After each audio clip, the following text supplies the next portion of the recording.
You're an shifting influencer. I like the strawberry mushroom combo they put up there. I was like, I respect that Beatles vibe. Are we live, though? Do we believe it?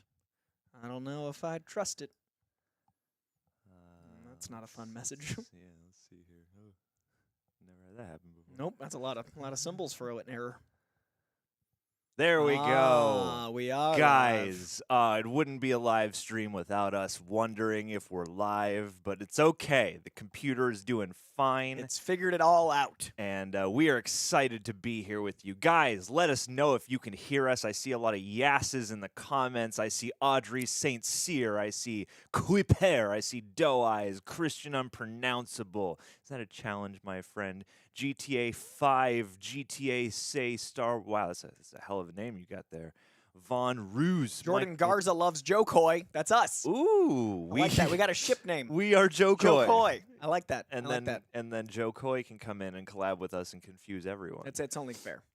The best comedian of all time, according Joe Coy? to John Campia. Well, his taste is immaculate. Absolutely. Guys, just want to say thank you, first and foremost, for being here, for joining us on a Saturday morning. You could be watching cartoons right now, but instead you are here to talk about the MCU, the DCU, movies in general, and hey, just want to share the appreciation with you. I just see we just got a super chat. Thank you so much. If you're new to the stream, the way these things work is we're going to try and hop around between all the different versions of the chat, hope to make all of you hopefully feel appreciated and like your time is being valued. However, if you want to guarantee that we read off your question and address it, super chats or Streamlabs are the best way to do that. We will not every single one. That's right. We will not end the stream. This is the one time we're looking at yourself can't help just because we have. See, this I went graphic up here. and down, and I went both, and then like you Greg wasn't here to yell at me. right I was like, into I'm the gonna chat. navigate narcissism and productivity, Yeah. like a good Saturday morning boy. But yeah, if you want to guarantee your question to be read and our undying gratitude,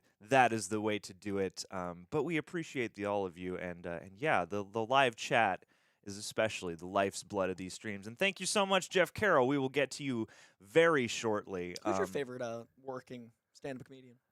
Ooh, Working. Good question. Probably Maron. Probably Mark Maron. Really? Yeah, I love the vibes. I love the growth that man has gone through.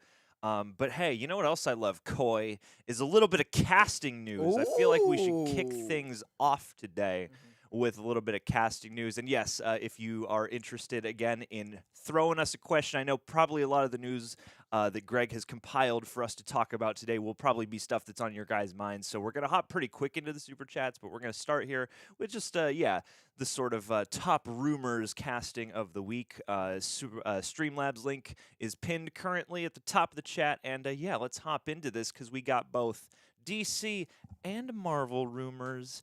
And I guess first and foremost, it would be good to start off with the Superman casting, potential casting, with a few different people rumored. The first one being a name that I was hitherto unfamiliar with, a guy named David Corenswet. Great hairline. Yeah, great hairline, great jawline, and I'm going to try and pull him up here real quick on the screen so that you guys can see. In fact, maybe we will just shift on over into our slightly adjusted format here. But this guy's got, an interesting look for Superman, certainly. Let me try and drag this over here. We're doing great, Right now guys. he's Batman. Professional. Oh, now he's Superman. There you go. Yes. Yeah, that's all you need to know for Batman. And Superman. And then, yeah, if we could just get some little spectacles for Clark Kent. But yeah, that is David Corenswet. Also known from currently is been cast in the new Twister sequel, so star is on the rise. I always talk about that with casting, like where they are in their career is really important, and that Twister movie's cast is bananas. So actually, ironically, him getting cast in Twister makes me believe this rumor more. Sure, You know what I mean? No, absolutely, yeah, is because oftentimes I think that'll happen behind the scenes is when some kind of big piece of casting swirls around, then you get that word of mouth of like, this guy's great, you got to get on that train, And I also think that, like someone just said, can the guy act? I actually don't know his work, but with the cast of Twister, you have to be able to, because it's like that cast is stacked. Like you cannot keep up with people unless you can keep up with people. I mean, I guess I've I never I associated assume- Twister with being like a thespian Carrie movie. Elways, Philip Seymour Hoffman, Bill Pullman. I mean, great cast. I'm not denying that Cinema. it's a great cast. I'm just saying, Helen like, Hunt. there's some cheese to that movie though. But he's best known at the moment for Pearl is the movie that most gets brought up with his filmog thus far. He was also on the Hollywood miniseries House of Cards. Some other things, and that seems like a decent place to start. Actually, I don't know. I mean, there are again a couple other guys listed here, and I'll bring those images back up. But of the few I've seen, I thought especially that Superman suit mock-up they did of him was actually pretty good. But I put it to the chat before we get Coy's opinion. What do you guys think of David? Making them I keep trying to Corrinswet. commit his Corrinswet. I almost called him Aaronswet. I'm trying to commit that. There's some people's names you just cannot commit to. This is the first round of casting when I've felt old because I do not know a lot of these names, and I'm like, well, all right, the youngins, these youths. And I think that's good though. Oh no, it's great. Yeah, I think the less we know a little bit, sort of the better in a way. Because again, I think you want somebody a little bit new for a role like this that is so iconic and that is being sort of redefined again. You're going to need somebody who isn't going to bring a whole bunch of other baggage. Kind of like it, growing on me. He seems great. Less known, says Jen. He's going to need those CGI muscles, says Adrian. Oh, you got time. You got time to get gains. You got gain time. Gains time Don't is- even worry about it, y'all. Okay, so here we go. So here's the picture of him that somebody mocked up as actual Superman. And in that mold, like he actually, to me, I mean, the other images that I'm about to pull up, they have like beards and stuff. So like it's a little trickier. Doesn't quite have the jawline for me, but that's not as important as acting. So, like, I just like it's almost, but I want. Coy is all I'm about just a good acknowledging jawline. a nice square jaw. We also have in the running a guy named Tom Brittany. That's a new name to me. I've not heard this at all yet. What is this? Which, come on, machine. Sorry about this, guys. There you go. There's old Tom Brittany. Ryan James, I totally said Pullman instead of Paxton. Bill Paxton, I apologize. Wow. I did. Wow, I did. I was Coy. listing What do you names. think this is? Twisters? I mean, some other Paxton movie? Damn it. We're doing great. We're doing How the great on a Saturday turntables. morning. So there we go. So here's another of our contenders here, Tom Brittany. Which, he reminds me, we're going to talk about Fantastic Four casting in a minute. He looks like he can play the Thing. That's definitely like He a looks Ben, like Ben Grimm to me all day. But British actor, so certainly we know that he would do a good job. And then this guy, Andrew Richardson, who I know I've seen before, obviously very scruffed out. He's got kind of a narrow face for Very Soups in this. sweet looking. Yeah. Which I mean, Superman, Oh, All-American boy. Gotta be able to hug him. Somebody said that's Jimmy Olsen. That is definitely more Jimmy Olsen. And to I me. could definitely see that. Good on you, Mikey. Cheers to you.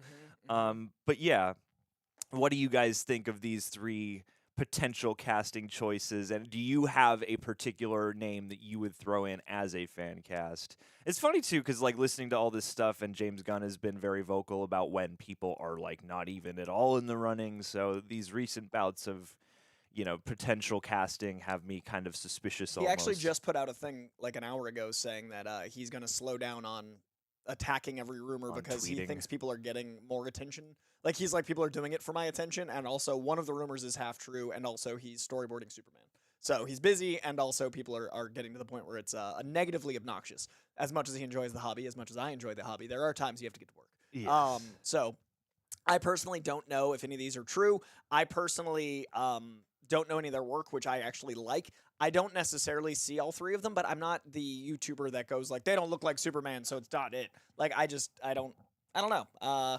I think judging by people's looks alone isn't logical, and since I don't know their acting, I really don't feel like I've got any horse in the race here. That makes sense.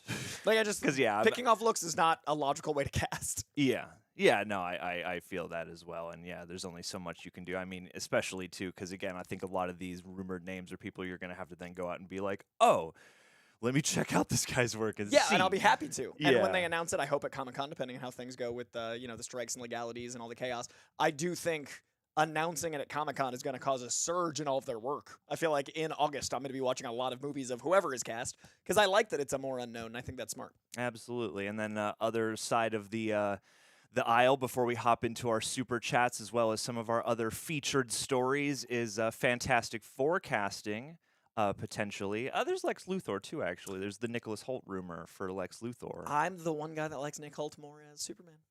He's been almost Superman twice. He's almost got cast as Superman 2 different times. And I honestly think those baby blues, I think his sweetness, I think he's got an alien quality to him in a very positive way. I think he's very huggable but intense, which is the thing Superman is. I like Nick Hoult for Superman. He's also wicked tall. People don't realize how tall Nicholas Hoult is. I went to the Dark Phoenix premiere and had no idea. Homeboy was like 6'3". And I don't know. I like his sweet, naive innocence as a war boy in Mad Max. And ever since then, I've been like, he'd be a good Superman. But he'd have to put on, 40 pounds. Yeah, which he could. He certainly could. Yeah. I'm up 7 in 3 months without a trainer. He could put on 40. It's people with weight is so interesting to me. People he's too skinny. I'm like, yeah, but the gym exists. Does it though? Does it though? Does it though? And then on the other side, we have potential casting for both Sue Storm as well as Ben Grimm. Ben Grimm, our boy Thing, and the newest rumor is that Emma Stone has reportedly been offered Sue Storm, and that Daveed Diggs, who I know you and I have both been eagerly awaiting an MCU debut from. I mean, not that everybody needs to be in the MCU or whatever, but he is one where I would be so thrilled. And actually for, you're the expert. I'll let you take it away in a hot second. But especially for Thing, that was a choice I heard, and I went, huh, because I wouldn't have thought it. But at the same time, I could see it working, and I could see him working as both an interesting take on Ben Grimm, but also as, the big, empathetic rock beast, heart of gold. I personally think Emma Stone is one of those choices where I was like, man, I never even thought of that, but it's so perfect. I love when there's a casting choice that huge actress, exactly right for the role. My brain just didn't put it together. She, to me, has the hyper-intellectualism, the cadence in her speech, that, ability to keep up and tolerate, an arrogant read. There's something about the role she's played where the arrogance of Ryan Gosling in a charming way. Ryan Gosling has a confidence that borders on arrogance depending on the role, and Emma Stone plays opposite Ryan Gosling for a reason well. I think Emma Stone's got a steadfast foundation of confidence that can keep up with someone playing either confident or arrogant. She also is familiar with the style of acting of these big blockbusters, and to me is someone I'd love to see in a role for 10 years. She's a casting that I will follow that actress. There's some actors I'm like, I'll see their work, but others actors I'm like, I am excited for the next 10 years of blah, blah, blah. Emma Stone is one of those, and I feel like Daveed Diggs is an actor that I would like as Thing, but I'd actually rather see him in something where I'd see Daveed Diggs more. I like Daveed Diggs enough that I would prefer him not to be a voice. Because I feel like Daveed Diggs is so busy, maybe it'd be better if he can just jump in the booth and do voiceover work and then go back to making rap and writing and producing Blind Spotting and acting. He might want to play the Thing because it allows him his flexibility. But I feel like... No, he's going to be in the mocap suit. I'd almost want Daveed Diggs as fucking Reed. I mean, I would be down for that too. Do you know what I mean? That would be really cool. I was about to say, do the Ryan Gosling, do Ryan Gosling and Emma Stone again, dude, in a heartbeat. With all the Barbie press, and he was talking about I'd love to be in Marvel. They haven't called. I was like, there's their Reed and Sue. But I definitely like these both. I definitely hear a little bit more of a comedic tone to Ben Grimm, which he would suit. I think there needs to be a broken comedy. He's a broken man that the comedy comes from that. And I think Daveed could play that. If you've never seen Blind Spotting the movie or the show, he's got that in him. I've been really seeing a Jason Segel, Seth Rogen on one side. On the other side, I've always seen it as Joel Edgerton or a big lumbering. So Daveed works for all of that. Sure. So yes, co-signed. All right.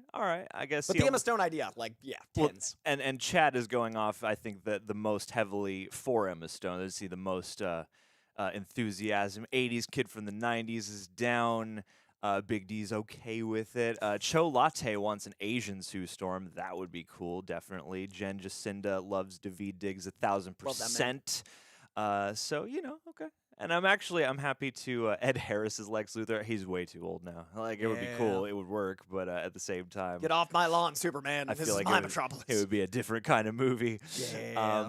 But yeah, and then leave any of your fan castings. I know in the super chats we have some fan castings as well, and Muscle Man Coy is definitely not sleeping on indie comics. What you talking about? And Most Dom, of the comics I'm reading right now are Boom and Image and Dark Horse. hey, we'll do a whole separate video just recommending those. And Dom says Aria Arjona is a top choice for Sue Storm. She's my Wonder Woman. She's my Wonder Woman too. Like right there. I'm It's- glad yep, no same one can page. see that fist bump. Nope.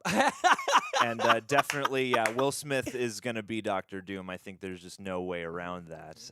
What's up, Brickman Arts? We're just about to hop into some super chats, but we're glad to have you along for our little journey here. Let's adjust the camera. Oh, looky there. Fandom Comics brings up a good point. David is doing more voiceover work, and he was just in Little Mermaid, so he's in the Disney wheelhouse right now. So I do think this is a plausible rumor, and I do like it. I just want to see a lot of them. He's just in the House of Mouse full time now. He's dude. vibing. He's vibing. I got to start watching Train Spotting. I got to see Train Spotting the movie. Blind Spotting. Blind Spotting. It's a reference. All right. Blind Spotting is, I think, one of the most important movies in the last decade, and it's probably the movie I show people most next to In Bruges. Okay. It's hard to give higher praise than that. Not bad. I love In Bruges as well. And Blind Spotting, yeah, it's like the year that came out, everybody I know who saw it was like, this is my favorite movie of the year that no one's talking about, that isn't getting enough rewards consideration and all that stuff. And so now I've been very anxious to If it finally wasn't for catch up with it. Spider-Verse and the Spider-Verse movie being like my whole ass life, then it would have been my movie of the year. But that's the year Spider-Verse came out. I just got to acknowledge. Absolutely. Come on. It's It's not- James it's only Gunn. fair. It's James Gunn's favorite superhero movie as per that video he put out. This is genius. I enjoyed his takes and the timing, and DC's in good hands. Absolutely. And Jeremy Ram, Coy, and John are definitely siblings, and we both grew up in Boston. We can get a little Obviously. closer Oh, right now we can't. Jeff Carroll has our first super chat of the day. Here, where's the there you go. A little quiet. That's for you, Jeff Carroll. Yes. All right. So Jeff Carroll has more fan casts. Let's do this. Oh, I remember this guy. So for Marvel, we got Cyclops, Reggie Jean Page. I like his arrogance. Do you want to go each one, or do you want to do the whole thing? We should like speed around each one. Sure, let's go through, and then you can maybe like I'll give a highlight one some faves. sentence. Reggie Jean Page, I think, is arrogant and has the look and has the confidence, and I think you need a likable Cyclops while you don't want to like into it. Okay, okay, and he was the guy in Dungeons and Dragons. Yeah, okay, and then Dazzler, Hunter Schafer. Do not know that name. My Dazzler is and will always be Taylor Swift. Okay, all right. I'm just gonna pull up Hunter Schafer on the side here so that we have a visual reference. But yes, okay. She's a model. She is a model. Look at that. Look at Hunter Schafer right there. Okay, Dazzler. That's a character. That's a new character to me. What? She turns sound into energy, and she's a pop star. Sick. She's awesome. That's why Taylor Swift. Sounds like Jiro from My Hero Academia. Dude, you'd love Dazzler. She's awesome. But also Taylor Swift sounds like a good call. Gambit, Jamie Campbell Bower. Ooh. Ooh. I've always seen Gambit as like very, very, very from the streets, and Jamie Campbell Bower has just a little bit of Britishness to him that I don't know. I think he could do it, but I see him as so posh. Even when he was Vecna, I was like, that rich boy's angry. But I want to see it. I want to see it. I can't see it, so I want to see it. Okay, okay. Then next up, we got Gwenpool, Kaylee Cuoco. I love Gwenpool. The character is one of the best new characters in Marvel. She is genius. And I have started to forgive Kelly Cuoco for being a part of the thing that hurt pop culture the most in nerd culture since those ads about jacked people beating up nerds. Big Bang Theory is the equivalent of the Atlas ads for pop culture. So I don't love that, but she's great in Harley Quinn. Okay. All right, all right. And then who we got next? We got Mephisto Robert Carlyle. Genius. Love it. No notes. Good call. I love that. Actually, that's terrific. And then Thing, Alan Richson or Tom Hopper. We just finished. Both of those are great. And if you wanna join us, me and Greg, for the reactions, we got them on the channel as well as over on Patreon. Sync up with our Reacher reactions. Terrific series on Amazon. And poor Tom Cruise. He's from Umbrella Academy. Yeah, okay. So and then Tom Hopper, he's the big guy. Yeah, both very frail small men, both very petite gentlemen. Both tiny little dudes. Can I say, going to the chaos of the Fast X red carpet in Rome, it was insane that I was in front of the Coliseum. I was right next to Vin Diesel and Jason Statham and all these like men in this insane space. And then Alan Richardson came over and I was just like, that's the craziest thing I've... Like, he's so large that like... the Coliseum looked small next to Alan Richardson. That man is He's a a true giant gladiator. specimen of just mass. He's a real gladiator. Dude, I'm so impressed by his like The Rock in here. I think the only two people are I'm like, I gotta do push-ups right now, like right now. It was impressive. You got to get them to train you. True, dude. That's actually like that's my make-a-wish. If I get cancer, I'm gonna have Alan Richardson train me. Before I want to go out jacked. I got to. He does have an insane body. Big casket. DC, Donna Troy, Amber Midthunder from Prey. Ooh. Which, hey, I'll take Amber Midthunder in anything these days. She's I my think X-23. she's terrific. Oh, that's right. Yeah, I've heard you say that. I think that's a good idea as well. X-23, okay. Sterling K. Brown, Martian Manhunter. Love that. Definitely. He's personally my Mr. Terrific, but if he's going to be in DC anywhere, I'm loving either one of these because that'd be a leading role. I want Sterling K. Brown in a leading role. I loved him in Black Panther, but it wasn't enough. And then who we got next? Rose Wilson, Samara Weaving. I like that. I want Samara Weaving somewhere in comic books. She has a very like illustrated face. Her face is very fascinating looking, which I think suits comic characters. Into that. Absolutely. Don't mind me. Also, okay, that thing's flying around there. Amber Sue Storm, someone said. I mean, Amber Heard is definitely such a loved figure. I think it'll help sell tickets. Absolutely. Greg just entered the room. How does it a look? pause has taken. Does it look okay? We have a Greg Trying to cameo. base it off of this. Oh, that's fair. No, he's just there. No. I'm gonna You're talk just while God, these guys God talk. has entered the room. Let's see. Someone said Joe Rogan and Seth Rogen as Jimmy and Bimmy in Double Dragon reboot. That writes itself. Megan Fahey as Sue Storm. I unfortunately do not know that name. I'm sorry. I wish I could help. Taron Egerton for Captain Britain is fun. Taron Egerton is like the most fan-casted person ever. But I always like these ideas. Samara Weaving would be a great live-action Spider-Gwen. I have thought of that before, actually. I think she'd be it'd be fun if she was Spider-Gwen and Gwenpool in, like, a council of Gwens. I'd love to see a multiversal Gwen situation. Hearts for Greg. Hearts for Greg. All the hearts for Greg. What do we just Austin do? Butler Gambit's fun. That one I like a lot. I feel like Austin Butler is the American version of Jamie Campbell Bower. Sure. And I like it. And I can very much imagine and hear him doing the Gambit voice. He'd fall into it for 5 years and never escape it. Yes. I could hear his Cherie with a little Elvis in it. I could Oh, yeah, Cherie. he's just got that thing that could be so Cajun. Yeah. I like that a lot. I'm drinking a G Fuel Kamehameha Strawberry Lychee to the people asking in the chat. I got a couple questions on that. Gyllenhaal's Batman. You know I love some Jakey Jakes, so yeah, I'm in for Gyllenhaal's Batman always.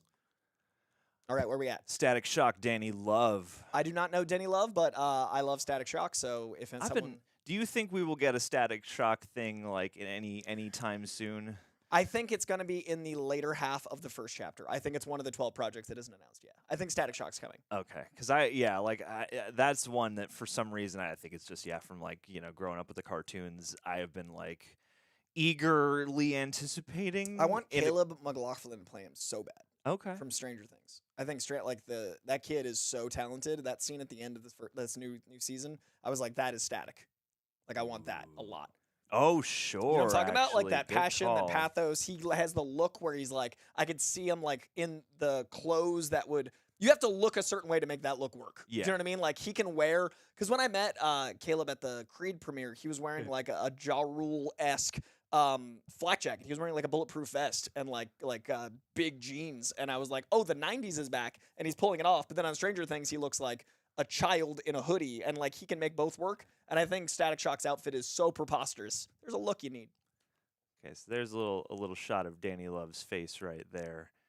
I could see him. He's done. He doesn't have the biggest filmog just yet, and he's done a lot of like reality based stuff from what I can tell. But it would be an interesting call. I'd be curious to see what that looks like. But dude from Stranger Things, I think, is also a solid call. And then Jeff Carroll, once again, dude, thank you for your triplicate generosity over here. This is number 3 of 5. Guardians of the Galaxy 3. At one point, he comes to Rocket's cage. I assume you mean the High Evolution. Oh, of course, HE. Duh. Ah. The High Evo comes to Rocket's cage in distress, his assistant saying he needs to get back to treatment. Did I miss why? Could his research have also been about personal immortality? I think that was implied, right? Yeah, I feel like it's not ultimately important what it was, and I'm sure that they can make it important later. But it does seem like, yeah, it's just something to do with his, evolution into, this being that certainly is part machine now, part, whatever God-man being he was originally. And then, yeah, the additional powers and things like that. And I have to imagine that, yeah, it would be something. To me, it read as something like a treatment, yeah, to secure his immortality or to make it so that, he won't have to confront, mortality in any way, so that he can be perfect. And I'm sure whatever that looks like is certainly quite distressing. Everything else he him. did was self-serving, so I'm sure that was too. Yeah, absolutely. Fandom Comics Mason Gooding is actually one of my Human Torches. I love Mason Gooding. I think he'd be a great Johnny Storm. Okay, dang. I got so many new names. Ready with it, man. Ready with it. Absolutely, you are. That's what I like about you, Coy. You're always game. Speed round. Man. I got answers, except for Danny Love, who looks friendly. Yes. I think Greg has the TV remote I in see his that. pocket. Something's happening.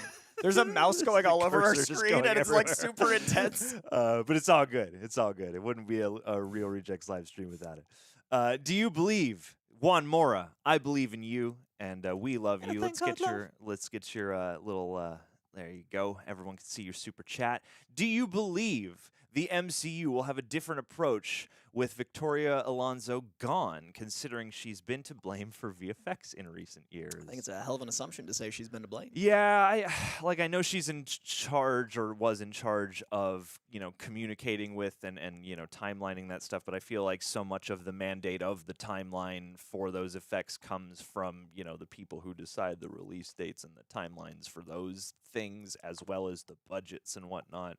So it's weird. I get why immediately you would think that, like, oh, they're having all these VFX problems and the houses are overworked and it's, the effects aren't looking as good as they could.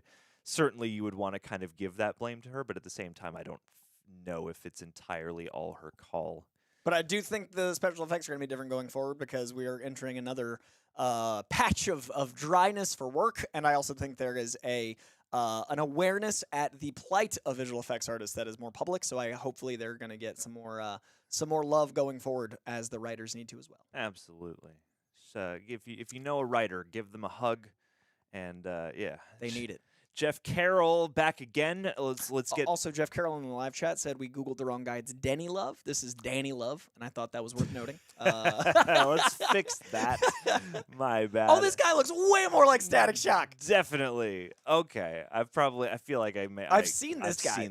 That's so funny. Too. Yeah. The shots went from like he's now stoic and looks like an actor, and the other guy was like, "Hey, I'm a nice guy. You want to meet me at the beach?" Like this is just really funny. Dude, he was on Keaton, the hit show starring Keaton, as well. This guy as, actually looks a bit like Caleb McLaughlin, which is funny. Yeah, there you go. There you go. Let's get a little headshot on the screen so you guys can see. There you go. There's your boy. There's your boy right there. I like him. Yeah. I don't know his work. He's up and coming, and I think honestly, for a lot of these characters, I think that's another thing. Is hey, shouts out to Bucky Barnes holding it down, moderating the chat. But yeah, I feel like it's a delicate dance of when you want somebody with a built-up profile versus somebody with, that up-and-coming, hunger. Also, as we get back to Jeff Carroll, sorry, very quickly, the visual effects thing is also really tricky because every single movie in the Marvel Pantheon, as well as most movies that aren't like just, $5 million dramas, are so visual effects heavy now, and visual effects artists' work is only noticed when it's not peak. There are so many shots that are visual effects. There are so many moments that people don't realize are. So when people say bad visual effects, they're really denigrating hundreds of hours of great work that they don't even realize because it's seamless. So yeah. I do think it's going to change. I just think we need to get some respect in the names. Yeah, there are so many visual effects you would never realize. In fact, like so many of before we hop back this last point, like so many even just like skylines, backdrops are completely altered, completely changed. Buildings are dropped in, things that you wouldn't ever expect to require any kind of CGI. I'm in Rome right now. John's in California. Yes, we Visual effects. really worked on our green screen setup for this live stream today. Jeff Carroll, we're going to knock out your two-parter here. And then Mayank Rananavare has another little news story we can touch upon. Jeff Carroll first, though, 4 out of 5. Love all the Guardians of the Galaxy 3 characters, and we love you just for, again, being so generous with your time this morning.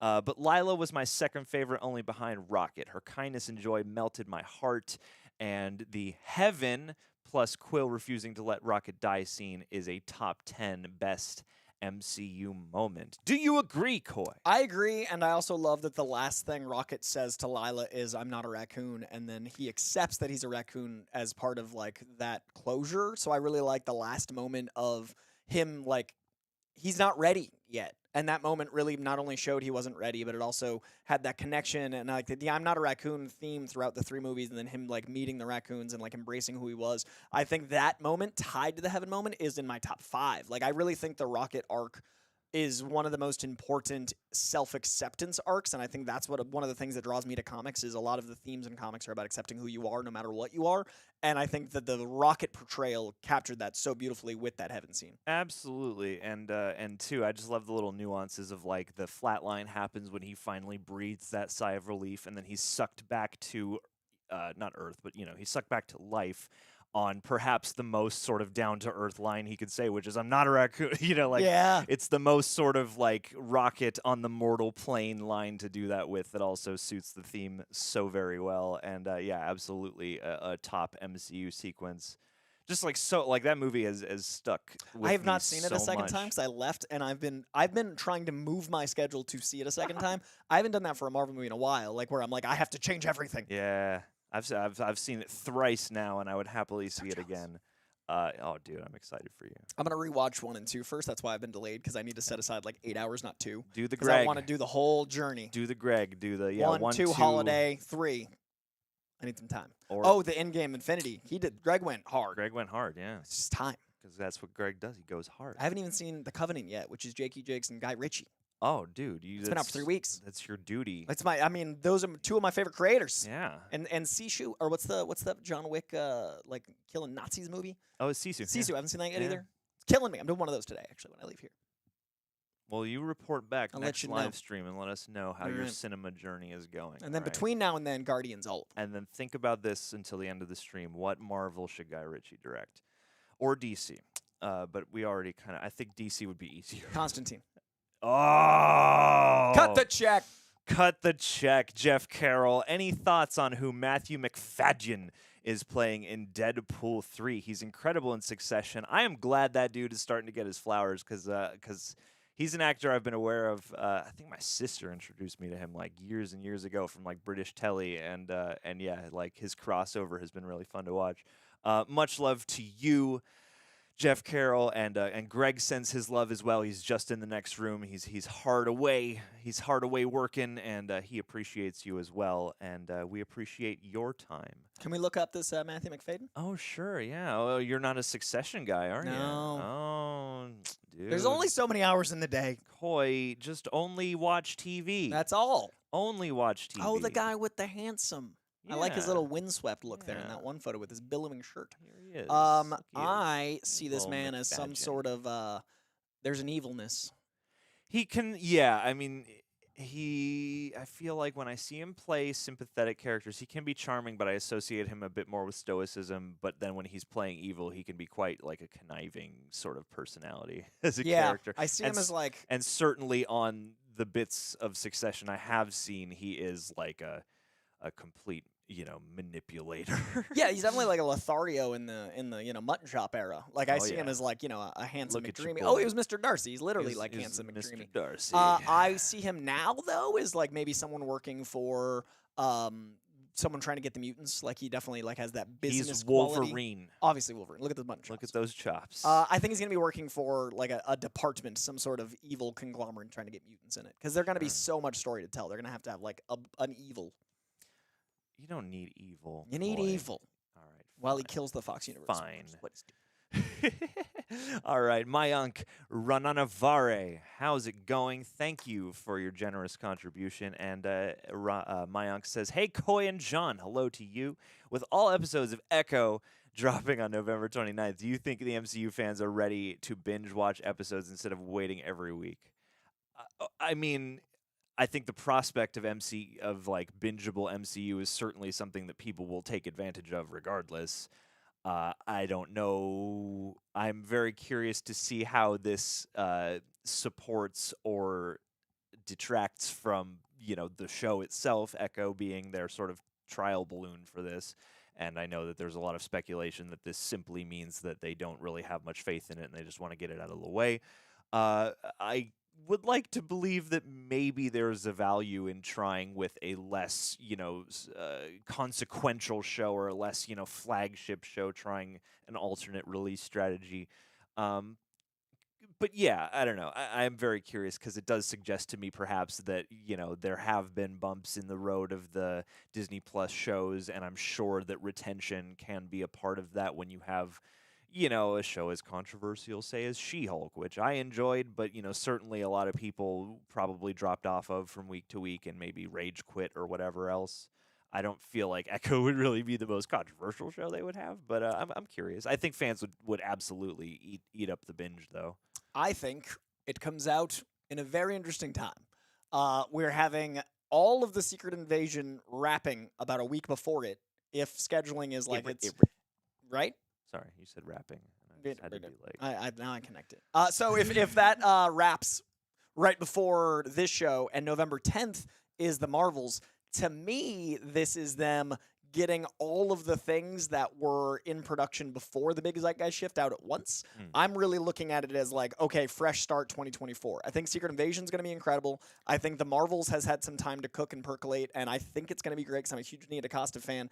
I haven't heard enough about this show to know what they've been able to reconfigure. So I see this as like a one-shot. Like in comic books, you've got miniseries, you've got ongoing series, you've also got one-shots. Them releasing it at once feels like a one-shot to me, where this is going to be a week of press versus 6 or 7 or 8 weeks of press. And the problem with this show is that we already know Daredevil and Kingpin are in it. So all the press around it, no matter what, is going to be Daredevil and Kingpin. So now they get the same 1 week of Daredevil and Kingpin press as they would have before, but they're done and clean for the beginning of the next year. So I see it as like a calculated experiment. I think binge culture is very detrimental to art.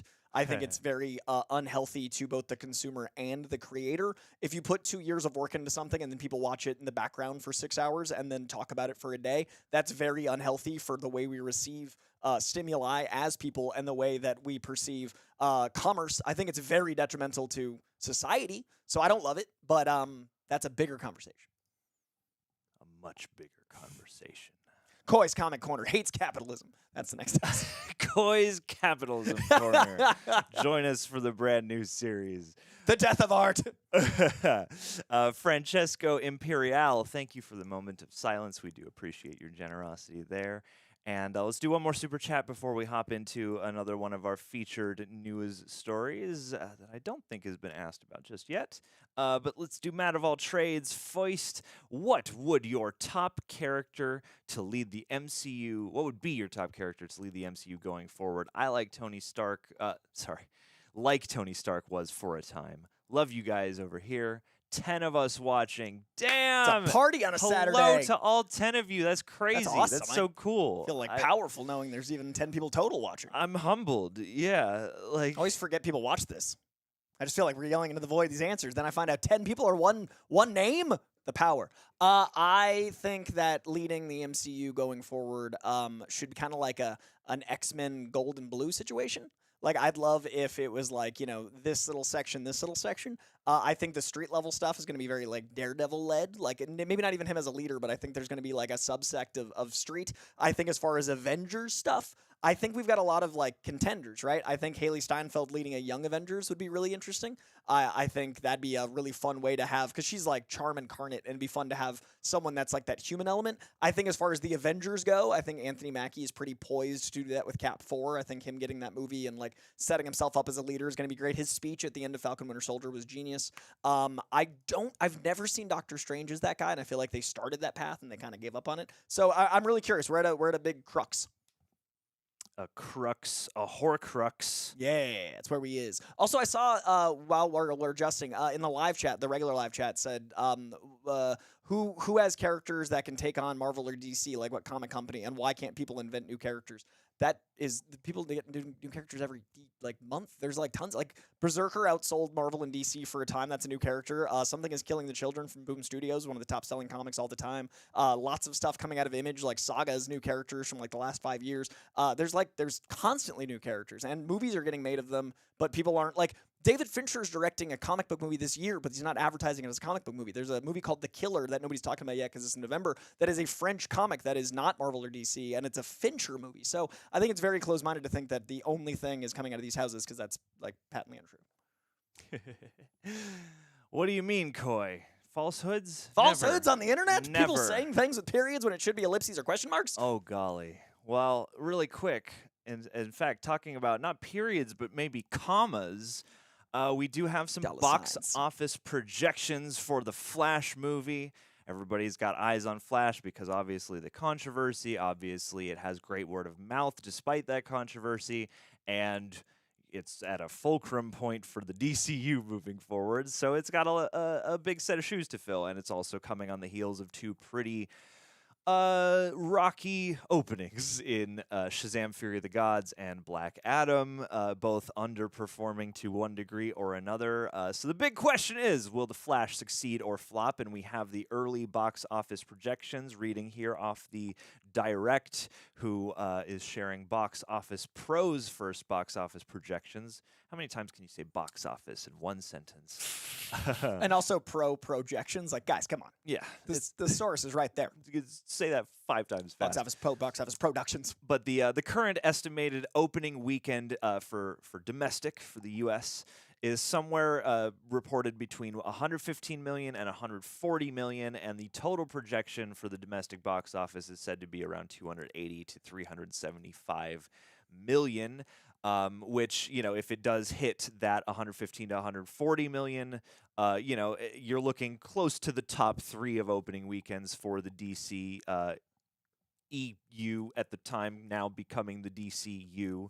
The top one being Batman v Superman at 166 million, followed by Suicide Squad at 133, Man of Steel at 116, and then the top grosses, if it manages to hit that 280 to 375 million mark, would put it, I mean, you know, Man of Steel is at the bottom of their little list here. They have Wonder Woman at 412 million, Aquaman at 335, Dawn of Justice at 330, Suicide Squad at 325, and Man of Steel at 291. So they're not expecting this necessarily to cap out ahead of, you know, all of those, but there's certainly a possibility that it could cap out pretty big. What do you think? How do you think it's going to do? I think it's going to do exceptionally, and I think it's really interesting to look at a movie like Batman versus Superman, the 2 biggest comic book names in history. Like, so Spider-Man's like right there between them, like in the top 3, it's those 3.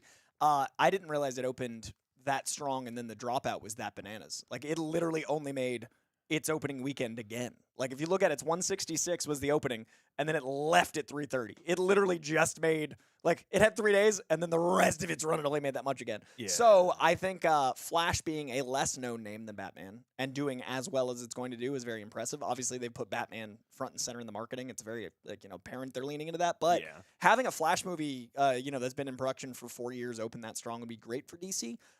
It's clearly part of the reason why they haven't really commented on where that character is going to go next. I think DC, I want them to have a huge win because I want the momentum going into the DCU to be strong. So I hope people show up like this looks like they will. I'm personally very excited for it. I think it looks stunning. So please, $200 million opening. All right. Let's hop back into some super chats. Appreciate that from appreciate your expertise there. Want to check the Streamlabs too? We haven't done those yet. Yeah, let's While we're gallivanting. Yeah, let's do one more super chat, and then we'll hop over and take a look at the Streamlabs here, just to keep things flowing. Yeah, we got that Man of All Trades, and then okay, Deadshot is next. Sorry, just orienting here. Whoop.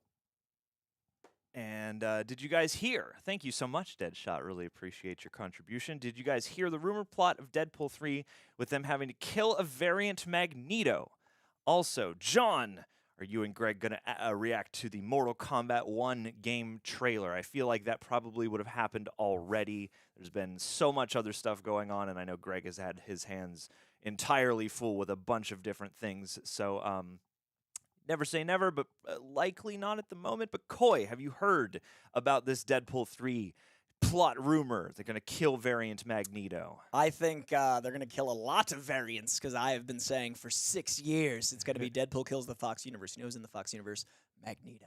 I think that rumor totally tracks because it is part of my big theory. I think it'd be a great focal point if they had like a singular, fixture in Magneto. Like, I'd love to have a versus Magneto finale for the Fox universe. I also think that they're going to be meeting a lot of Wolverines. I think Hugh Jackman is going to play like a bevy of Wolverines because I think that'd be a big draw for him to come back. So I'd love to see like a lot of Wolverines and a lot of Magnetos and a lot of the characters we know well. But I ultimately would just really love to see Deadpool have to clean up continuity. I think it'd be so funny to see like the Fox merger be exemplified through a character that knows he breaks the fourth wall, taking out these characters. So I do think this is coming, and I also think we're going to get a lot of characters that Marvel would never use in the movie. So I'm Sure. it's my most anticipated movie after Spider-Verse drops next in 2 weeks. Okay. Like, Spider-Verse is in 2 weeks, next week for some of us. And then it becomes all about Deadpool 3 for me. Absolutely. Let's move on over and see who we got on the Streamlabs. We do not have any yet. Oh, perfect. Well, now we've called it out. Ray but Alvarez. the link is pinned, just in case you want to jump in over there. Ray has cast you as Thing, Greg as Reed, and me as Torch, by the way. Oh, that's good. I like that. I like that casting quite a bit. I was about to say I ship us, but that's not how that word works. Well, that'd be like you as Sue and me as Reed, or maybe me as Sue and you as Reed. Could be. You're more of a Reed, especially you got the hair going. Oh yeah. I got You've begun your wisdom. Is that what we call that? Oh, that is definitely wisdom. When it's by the temples, that's where your smarts are. Oh, that's why you're Reed's making so me smart. feel good. He's got that wisdom. Thanks. You're buddy. showing it externally. I do my best to. Kenneth Estrella, and thank you for joining us for your generous contribution. If you had the chance to cast each other in both an MCU and DCU movie, who would you cast each other as? Oh man, That's really funny timing. yeah, I was gonna say. I mean, I feel like the chat might have taken care of it. No, we got this. I mean, I would cast Coy. Oh man. You remember that stripper guy who got to be Dr. Fate in in Suicide Squad Hell to Pay? That's who I would cast you as. You got the little Ankh tramp stamp. Just like getting in there and being naked. Yeah. And I get an Ankh tramp stamp? I'm in. Okay, I'm signing the paperwork. Steel or whatever. I don't even know how much the rate is, but I'm in. I'm going to go for MCU. Let's do one each Okay. and then go back. MCU, you don't have I know people are very specific about ethnicity, and I respect that. I appreciate it. I do think representation is important. But in this moment, he's so perfect for it. I got to go there. I think he'd be a good Forge. Forge. He's a mutant with the Ooh. power to invent anything he thinks of. I would love that. So basically, like, he's a guy that's mutant ability is to create. He's pure creation. And you're always doing, like, you're on your phone, you're on your laptop, you're running all these things. So, like, I think it'd be, look at you. Dude, I would be down. So, Okay. like, also, Damn. you got a thing with Storm, so good for you. Yeah. So, yeah. I'm happy about that. I'm down for that. I know there's, like, a background in canon that doesn't work for, like, his history, like, ethnicity, but I think John would be an excellent Forge. Thank you. And then DC-wise... I'm never going to have as good of a pick for you as you just had for me. Well, it's hard. I read some comics, and you read some comics, but like I read a few more. And then DC-wise, people are excited about the stripper. See, you won. People are excited about the stripper pool. Let's see. You're my Mr. Mixopolitalik. Who would you be at DC? I think you'd be a fun Plastic Man. Oh, I'll do it. Plastic Man would be That'd so be a fun. lot of fun. Like a really manic, high energy. Like you want enough G Fuel and Starbucks. Sure. That'd be fun. I'm into that. Sure. I'm down for that. There I'm it is. absolutely down for that. Those are my polls. You got any Marvel poll? You know what, man? I just want to cast you as both Wolverine and Cyclops for some reason. Ooh, okay, I'm into that. I don't know why. I'll be both. I feel like for some reason those characters just come to mind when I think of you in an MCU. Yeah, dude, because you're like I'm buffered short and by the stocky. day, And yeah, you're a bit like on the more compact, but also just like thicked out side. See a Green Arrow as well. I like that. Thicked out Green Arrow into it. And Forge in the Storm of Claremont Run. I totally agree. And also, if not John, I think Pedro Pascal would be a great Forge. Ooh, any casting arrangement that I can share with Pedro Pascal is a good one in my book. But yeah, that was fun. That was fun. I like that question. I like Thanks, that Kenneth. question too, and I'm gonna be Now you got reading to do. yeah. Now I'm gonna be thinking because I'm like I want to come up with a less basic choice for Koi next time because I feel so flattered with like the cool pulls you just gave me. So. Damn, and now I got a new character to Dude, make Forge my is favorite. great. I'm excited. Mikey, cheers McGears. The thum. You shorted my brain out. That's how happy I am to see you in this live chat right now. Let's just put it out into the universe. We need a good Brainiac movie. I would settle for an Easter egg or end credit scene. Brainiac? I think Brainiac was about to be the villain in every Superman movie. Like, I feel like since Superman, they've been like, what about Brainiac? I think I pitched this on one of my Koi's Comic Corners. I think the DC announcement one. What I would do with Brainiac is I would have the juxtaposition of Brainiac as the least human thing show the humanity of Superman. So I'd use Brainiac in movie 2, and I'd set him up as a post-credit scene, and then in the second movie, you have Superman introduced. You don't have an origin, but you have a lot of introductions. So you've got Daily Planet, you've got the whole new cast, you got all those things. So I'd have a villain that was like, like a mid-level villain. I wouldn't use a big bad here. I'd want a kind of like I think Red Skull was wasted because they used him in the first one. Like, I want someone that is, serviceable for the story. But then in the second movie, to lean into the humanity of what Superman is, have Brainiac be a representation of AI. Have him represent what it is that we're choosing in our regular life. Like, we're currently choosing not to use AI to make a basic universal income. We're choosing to make AI make art, which is ignorant. The only thing that makes us different from animals is our opposable thumbs and art. Like, we actually create emotion. We create something that when you see it, you connect to it emotionally. You see these characters and you go, man, I have a feeling towards that. Whether it's you love them or hate them, you feel compelled because of art. And art can be anything that makes you feel. It can be music, it can be movies, it can be painting, it can be anything that causes emotion. And instead of making humanity better and making society better, we as humans have decided to make this hyper-intelligence that we have created over time the thing taking away people's jobs and taking away creativity. And currently in town right now, the suits are deciding to let writers who pour their heart into creativity, who open their souls, who become a wound for you to share this art. We're going, no, we don't need to pay them more. We need to make sure the people at the top that are causing these problems get paid more. So I would have Brainiac represent greed. I would have him represent the way that we as humanity fail to make humanity better. We systemically cause our own problems, and I feel like Brainiac perfectly juxtaposes Superman wanting the best for humanity even though he's not human. There's no more human character than Superman, and he's what we should look to become. He should be what we aspire to be.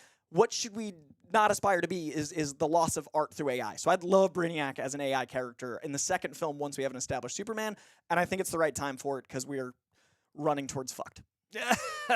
That sounds like the name of like a biography. Or some kind of like rumination on I don't know. It's my album. Socioeconomic. Yeah, yeah. It's like one of those new edgy books about how to like get control of your finances or something. Yeah, it's like my self-help book, like my Tony Robbins running towards fucked. You heard it here. Lean out of the chat, Koi. Oh, that's why we moved me. Yeah, I thought you were subtly telling me to stop talking, and then I saw you shift. Shut and I was like, Jesus, Koi. No, just double checking to make sure that this has not come up yet. Gonna do another little news story before we hop back into the chats. But yeah, Jonathan Majors is. They just released both information about the Loki season 2 plot that included some, noted cast members, as well as Quantumania has been released on Disney Plus, and all of those have come with no mention of Kang or Jonathan Majors in the process, leading people to believe that perhaps Marvel is getting on the road toward perhaps removing him or recasting him or something. On the flip side, it could just be that. Well, I mean, with a Quantumania, it's really hard to argue. But with something like Loki Season 2, so you could certainly argue, as many people have already put forth, that, maybe there are multiple people to focus on throughout the season. Maybe there are multiple villain figures. Maybe, like Season 1, there will be, an episodic quality that will not just solely be focused on Big Bad Kang, Victor Timely, etc. But I mean, for both of these to come out at the same time, you do, I think, have two sides of a coin, because to not mention him or call any attention to at least Kang the character, in promoting the home video or the home streaming release of Quantumania does seem a little telling. And granted, we are just in the thick of the trial having started, and I think they've only had one actual court appearance as of now, so nobody really knows where that's gonna wind up. But how are you feeling about this portent? The Kang thing is interesting, especially with Jeff Loveness not That as doing well. Kang Dynasty Been anymore. removed from Kang Dynasty, apparently. However, that reportedly. happened. I do think it's really interesting that we set up Kang in a much better way in Loki. Like, I think Kang and Loki was much more interesting. I've said it many times, and I think that Jonathan Majors really understands Kang. I think Jonathan Majors made a very good Kang movie somewhere in Ant-Man. Yeah. Like his moments. So I honestly, obviously, I don't know the actual thing that happened. Every time I've talked about it on record, I've been very clear that until I know what it is, I will not be someone profiting off of drama like people that made house money off of Johnny Depp and Amber Heard. But I do think it's a really messy situation for Marvel, and I think that they have to handle it as distantly as they can until they know what it is. Like, I think they're being very smart to not make a statement. I think they're being very smart to go like, hey, we have to prove something happened here. So taking his name off is a very big, small statement. Like, it's a very whoa, but also what else are you going to do? So I think it's there's a no-win scenario happening in real time between the strike, between the way the box office has gone, between the way people are shifting how they consume art, between the way people are consuming content in general.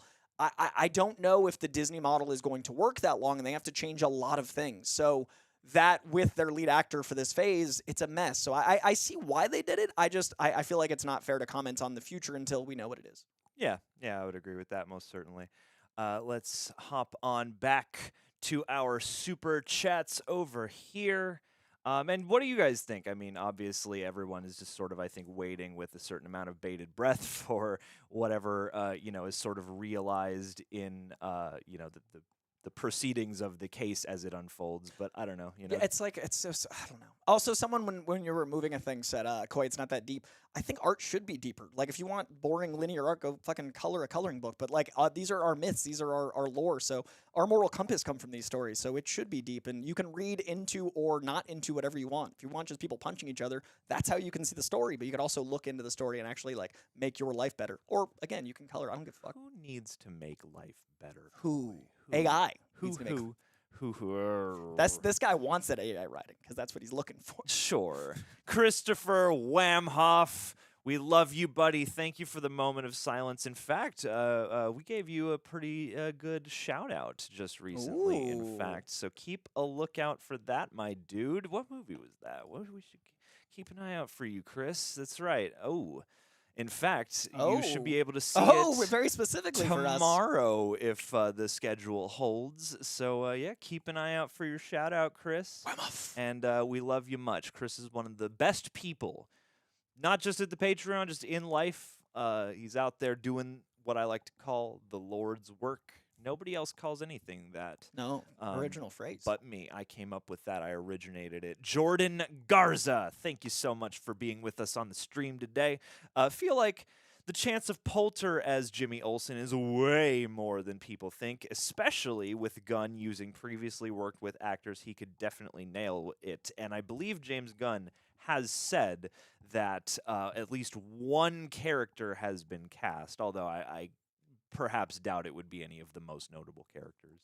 But what do you think? What do you think of? I mean, I could certainly see Will Poulter, where the Millers. Will Poulter is Jimmy Olsen. He is Jimmy Olsen. Yeah. I did a fan cast of when everybody was complaining about him using his wife. I put out a video of all the Guardians in DC, and I was like, "This is the future." And Will Poulter was my Olsen. I think that of anyone, he's the most directly linearly appropriate.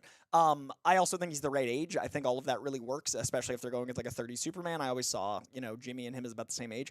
I think he'd be amazing. I also he's like a handsome guy, but Jimmy has never been like not like it's so perfect to me. There's nothing I would change about Will Poulter's Jimmy Olsen. Like when I look at him, I see Jimmy. So please, thank you.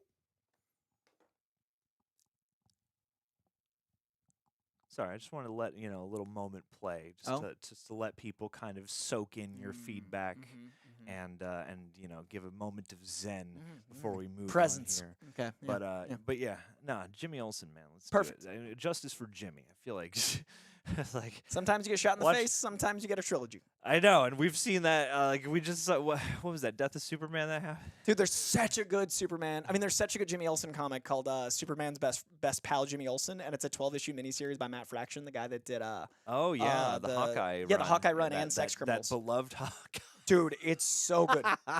His Sex Criminals and his Jimmy Olsen are two of my favorite comics the last 5 years. Highly recommend. Now, when's the crossover happening? Jimmy Olsen, Sex Criminal. Yeah. What are you doing with that camera, Will Poulter, boy? get after Put it. the camera down, Jimmy. Rocky67, thank you so much for hopping into the Streamlabs. We appreciate you. If you guys, anywhere you guys choose to contribute is very much appreciated. All of it helps the cause, but just in case you missed it, it is in the pinned comment, and they do take a significantly smaller percentage of your contribution than YouTube does. Not that YouTube doesn't deserve a little bit, but at the same time they take a lot. It's a bit much, YouTube. So very much appreciate you. And if Rocky67 asks if Disney left Florida completely, then what would be your choice for the best way to cinematically blow up the existing theme park? As part of filming for Deadpool 4 gets my vote. So funny. You, so funny. That's a great call. That may be the best call. For me, I would want to do something that's like This Is the End or something where it's like you get some kind of weird meta comedy where it's like, a bunch of people go into Disney World, maybe even embrace the idea that like they're closing it, so we got to go one more time.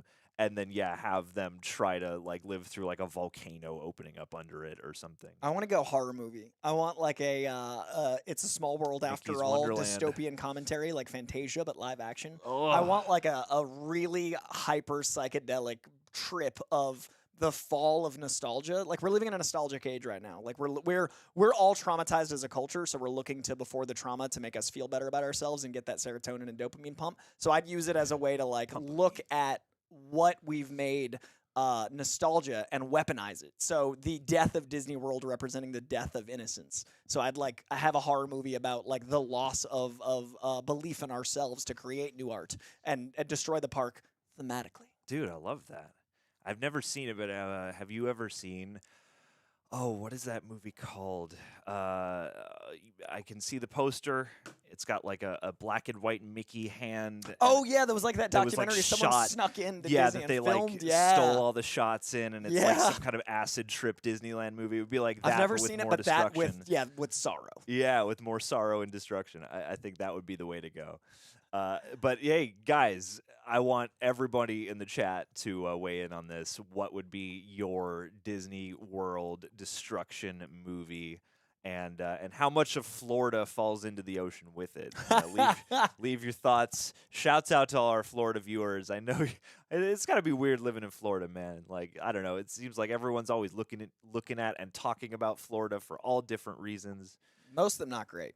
But I'm sure you're great. But man, your state gets some press. Shay, thank you for joining us over here on the Streamlabs and in the stream in general. We appreciate you very much. And Shay says, one of two comments here. I think I am one of the many getting extremely impatient with the MCU taking their sweet time with the introduction of mutants. Gotcha. Okay. Making sure. Yes, one of many. Sorry, for a second I was like, you're not the only one. But yes, how kind do you actually think it will be for Kevin Feige? How long, I think it was what it was meant to be. Spell check do you actually think it will be before Kevin Feige gives us at least one freaking mutant and Kamala Khan does not count? I mean, she does though. And we'll address that before moving on to your next question. I mean, I feel like part of it is a contractual thing. I think they've said they can't do any of the Fox, at least X-Men characters, or use certain terminology until, what, 2025 or something like that? I think Deadpool 3 is going to have a lot of mutants for you. Yeah, it's like they have to... when they did the whole Illuminati scene and the Ralph Boner stuff, I sort of remember that being part of it. Is it's like it's the rights that you can't, I think, recast or have new iterations of those characters until 2025. Yeah, there's some navigation of legal that's also causing it. Yeah, so but I mean, certainly I think when they do, the good thing is it allows them to build this like maximum anticipation and 20.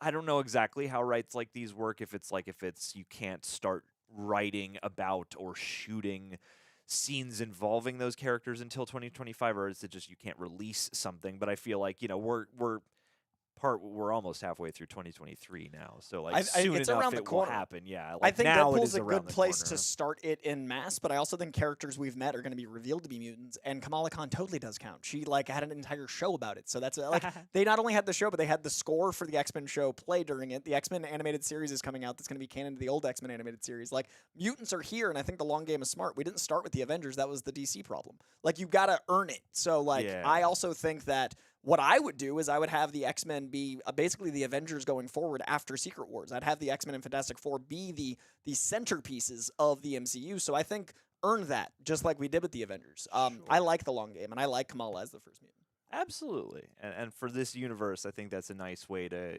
obviously you're shifting a character to some extent, but also you're putting this universe's stamp on the introduction of mutants. Yeah. So And Raymond has a great point. Namor is mutant. Like, we have mutants. Namor, Namor. yes, my dude. Put some more, just not anyone in particular here. You guys seem all like respectful, lovely folks, but put some more respect on Namor. Shay goes on to ask and say, now that Titans is done, wouldn't Anna Diop make a stellar Storm in the MCU? Her voice, her look, that beautiful skin, chef's kiss. I haven't seen much of Titans. I just remember that infamous trailer with the infamous line. But what do you think, Coy? What do you think? Titans was not for me, so I don't know at all.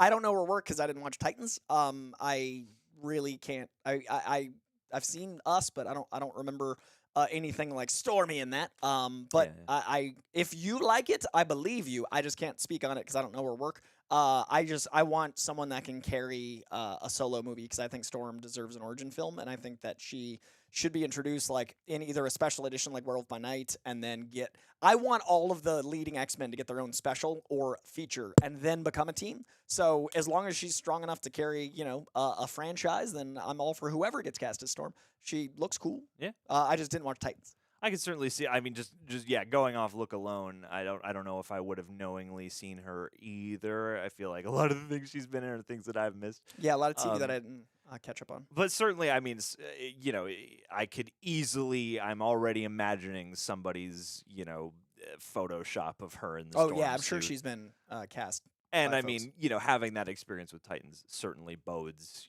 in her favor for playing a role like that. So yeah, I support your pick here and now, Shay. So you got me at least. You got a friend in me. And Cast. if the road looks rough ahead and you're miles from your nice warm bed, you just remember what your old pal said. All right, You got a friend. in she me. could play Storm. Jordan Garza, we did you, but we love you anyway, just the same. Here we go. Let's see. Denisha Lane, let's see what you got to say. Hey, everyone.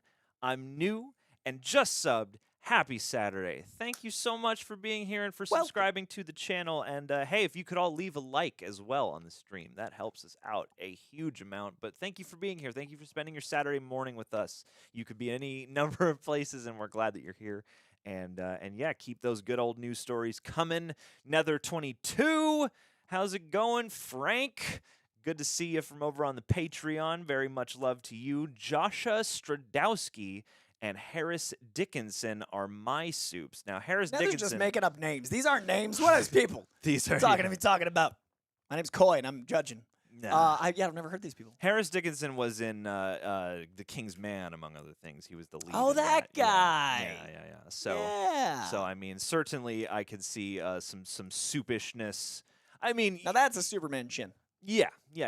And I mean, you can make his hair a little darker or whatever, but I can see it. And again, like in this picture, he's a little maybe on the skinny side for what I imagine Superman, but any skinny person, in Hollywood that's a weightlifting can neck. be That's some bulked up. vascularity in the neck. He's definitely got some. He's got some weight on him. Your neck gets wider once he has to carry all the blood to the trunk. So that's a man working out. Sure, absolutely, most certainly. And then who'd you also say?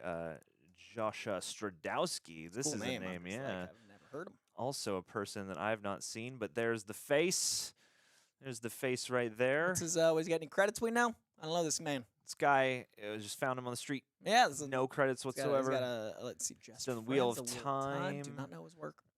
And that's good. I mean, like that's the other thing too is like as much as it is sort of like okay, who are all these people? At the same time, I think that's a good thing for a character like a Superman because I think you want that character to feel like we're all just meeting him for the first Yeah. time. And even though Henry Cavill had done other things by the time he became Superman, that was certainly my introduction to him. And that I'd seen him before, but it wasn't a household name where I was like associating. Like I saw him Yeah. in like that Greek thing, and like I just didn't lock him in. I feel like that's as much like big notoriety as you want is the kind of guy where you see their face and you go, oh, okay, I've seen him in this thing or that thing, and then you still have to kind of be reminded. Once you really solidify somebody in your head, unless you're like unless you're one of those people like me who will like find random actors and then fixate on them or whatever. But yeah, some solid calls here. What do you guys think in the chat? Are you in for either Harris Dickinson or Joshua? No, it is Joshua. Okay, there you go. Sorry. Names, man. Names are hard. They're hard. What do you think of those picks? Leave it in the chat below. Alma Pow, thank you so much for joining us and for contributing to the convo.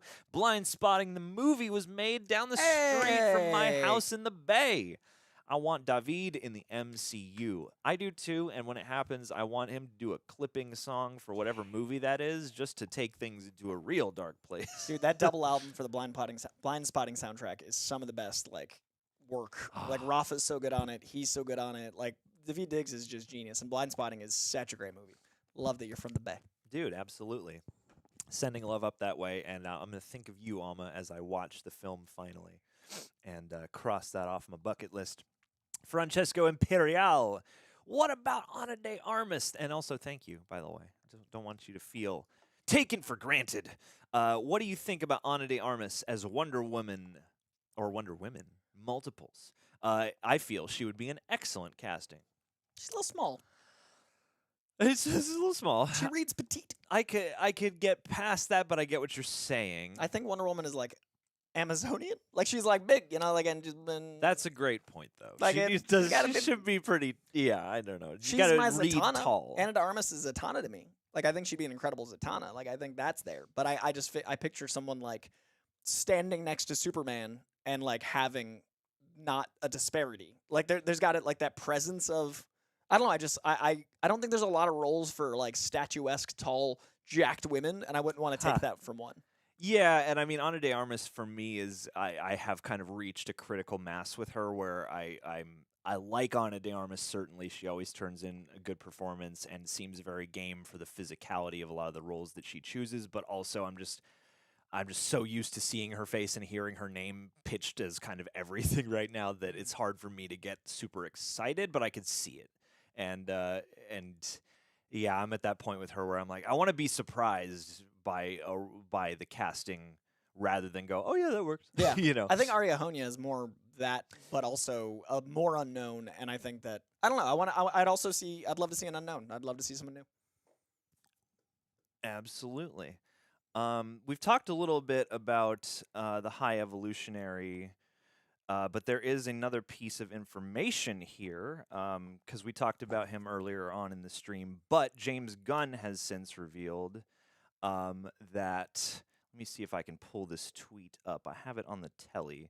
But yeah, James Gunn has sort of discussed Rocket's choice to spare him as well as potentially that he has not actually perished within the Saw MCU. that. I like that. Let me Oh yeah, you want to take this away? Yeah, so basically, James Gunn revealed on a tweet responding to a news story that High Evolutionary was in fact carried out by Drax. So there is a little, I guess that counts as an Easter egg. There's a tidbit of movie a lot of people didn't catch on to that he did survive. So one, I think that does translate to the arc of Drax. He went from destroyer to dad. Two, it shows that Rocket saving him wasn't just for the minute until the ship blew up. But I also think it is an interesting moment for Marvel not just having a one-off villain. Like, I know the beginning of Marvel, there was a big problem with them, like, introducing these great villains and killing them off. I think High Evolutionary is a great villain.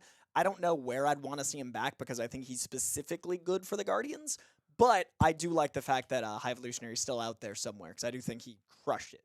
Well, and I feel like that could also, too, lend some credence. I don't know. I mean, certainly in the wake of Guardians 3 and the Jonathan Majors controversy, people have been, speculating, well, hey, you could easily find some mumbo-jumbo way of rewriting history and making it so that the High Evolutionary is a Kang variant, and then he could take over as Kang or something like that, which, I mean, him, continuing on could be some sort of, I don't know, means of, I don't know, like him still being out there could be some means of legitimizing that or something. I think it's so hard to combine two characters that are already established. I mean, I'm sure there is some way to do it. It just I it would have to be written really well to not feel like it was like that written to a corner. What do we do? Yeah. But I mean, the acting is there. I would love to see him portray more. Kang is so specific. I've seen people be like, make it the Doom Dynasty. There's a multiversal element at play here that, like, yeah, Doom's got magic, but it's not time. And time is going to be such an element for what I think they're setting up. So High Evolutionary doesn't really have a time element. I don't know. I want to see what they do. We'll see. Yeah, let me pull up the tweet here. What James Gunn has said, and really quick, let's sorry. Many moving parts. That's why you're Forge. That's right, man. That's me. I'm just I'm an inventor over here. But yeah, we got James Gunn saying basically the actual question. Oh my God, Twitter can be very confusing sometimes. Yeah, he basically said, "Can you, Joseph here, somebody with the handle Slither2006 asks, can you say what happened to the High Evolutionary after they saved him?" And James Gunn, goes on to say that he's been imprisoned on nowhere. But here, let's readjust for the supers, and then we can also see this tweet here real quick. But yeah, I think it's an interesting prospect of still having him around, and I think it speaks, certainly as James Gunn has said, to the growth and evolution of Rocket as a character, and the empathy is something that he directly pointed out as being, like a big part of that arc and journey for him in particular. But in the man's own words over here, we got let's enlarge this a little smush as well. Yeah, there we go. So professional. Many moving parts. Killing it always. So many things. Everyone's happy. Yes. So Rocket literally says, one tweeter writes that he wouldn't kill the High Evolutionary, and the Guardians proceed to save everyone on the ship, animal and person alike. James Gunn says, spoiler, yes, the whole culmination, it's the whole culmination of Rocket's journey. His shift comes in that he doesn't kill him. He goes from being the least empathetic to the most empathetic Guardian. It seems silly and hollow that he'd refuse to kill him and then leave him on an exploding ship. And yes, there is a deleted scene.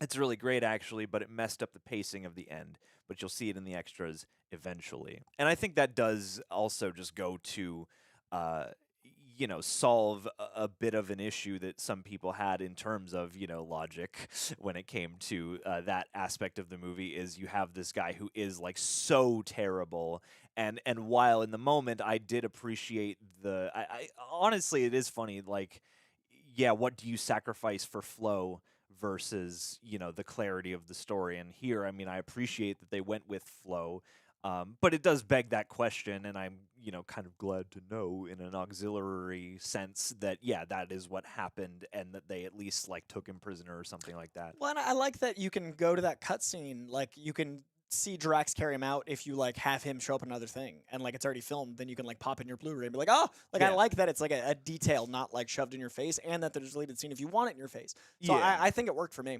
Yeah, and I mean, in the moment, it was only that question of again, like they've killed so many people to get here, Yeah. But also, I don't know. I guess it's the ethical question about when you have people forced to be soldiers, what do you do? Yeah. And I do appreciate that the movie again multiple times at least acknowledges the kind of difficult two things happening at once of that. Yeah. Of especially in that post credits moment where they're like, don't you feel kind of bad for these creatures that we have to deal with?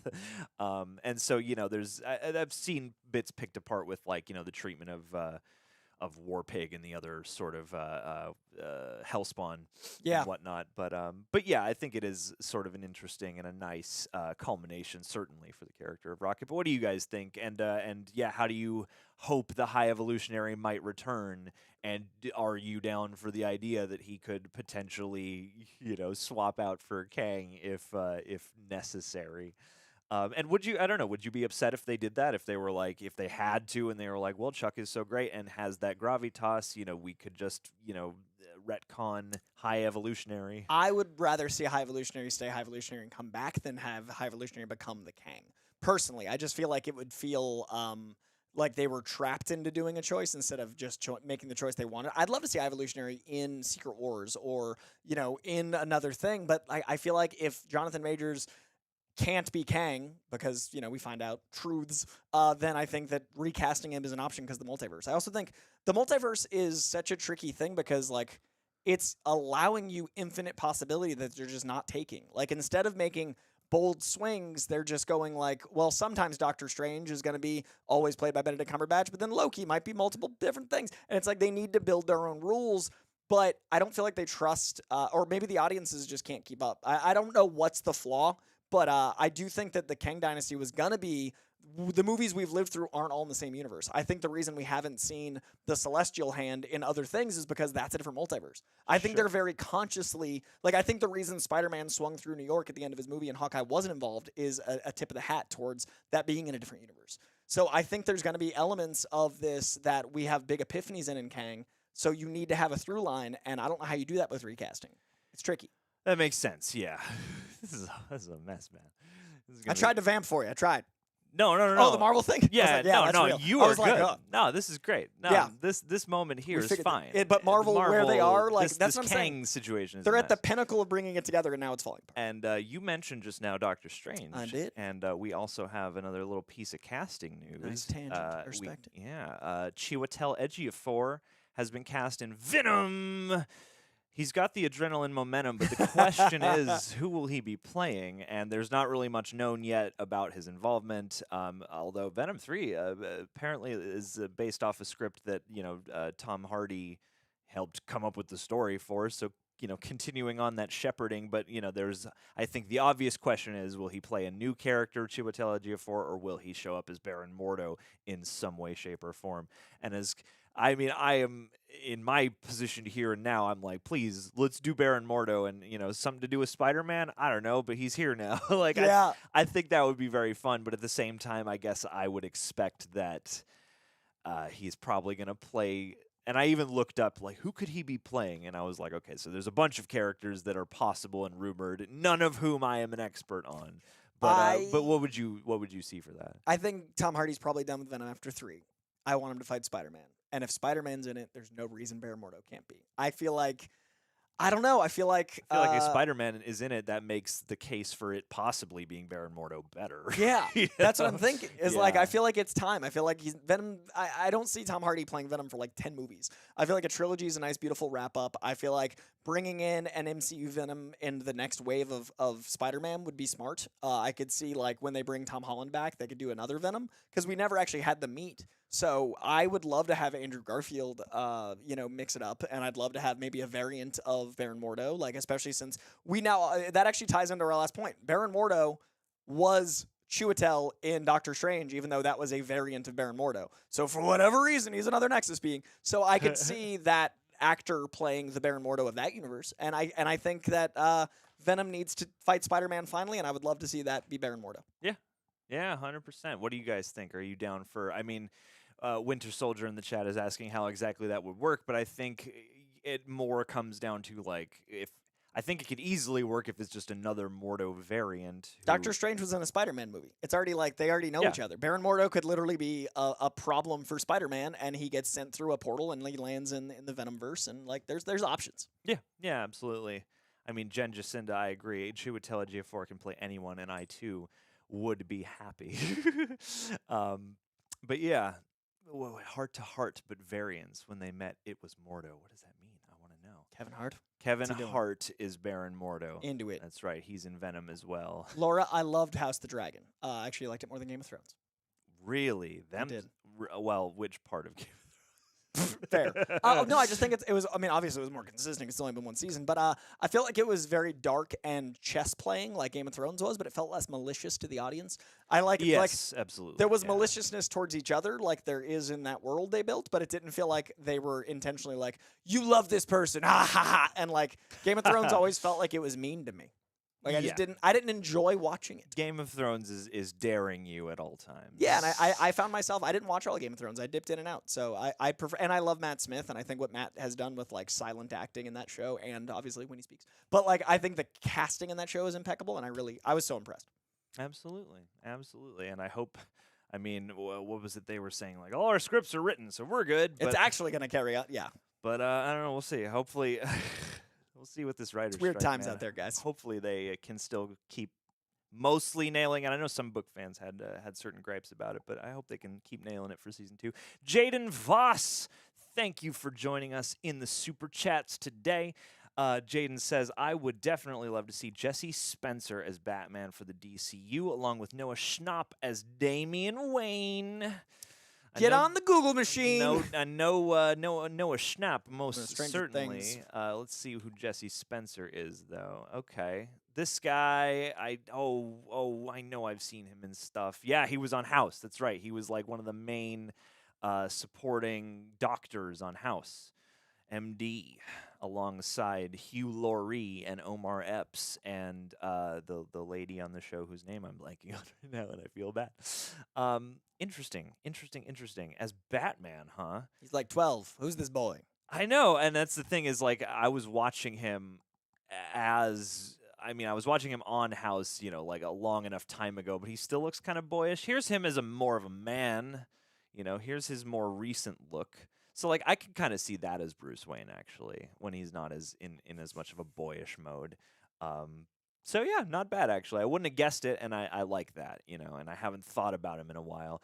Noah Schnapp being too old for Damian, that's a good question, too, and I feel like they're going to be in an interesting position with that because, obviously, at least I'm sure there are many different iterations age-wise of Damian in the comics and in various media. But I do feel like going young is the way to introduce this type of Batman. Yeah, and I mean, from what we've experienced through the DC animated films, it certainly seems like, you meet him when he's still a kid or a young teen, and then you get to watch that because you also got Titans to do and stuff. So I feel like that's the tricky part is you got to be able to cast somebody who like is believably young, but who's also actually young enough that they can grow with that character.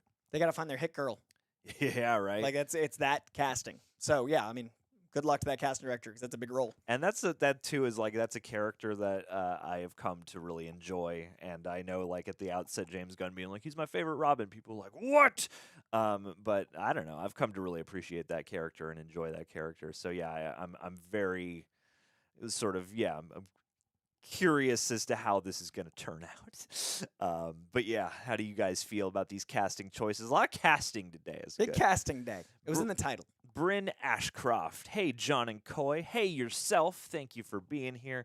Happy Saturday. Just want to say hi, and you guys rock. You rock, and thank you for just sharing the love. That means a lot. It's nice.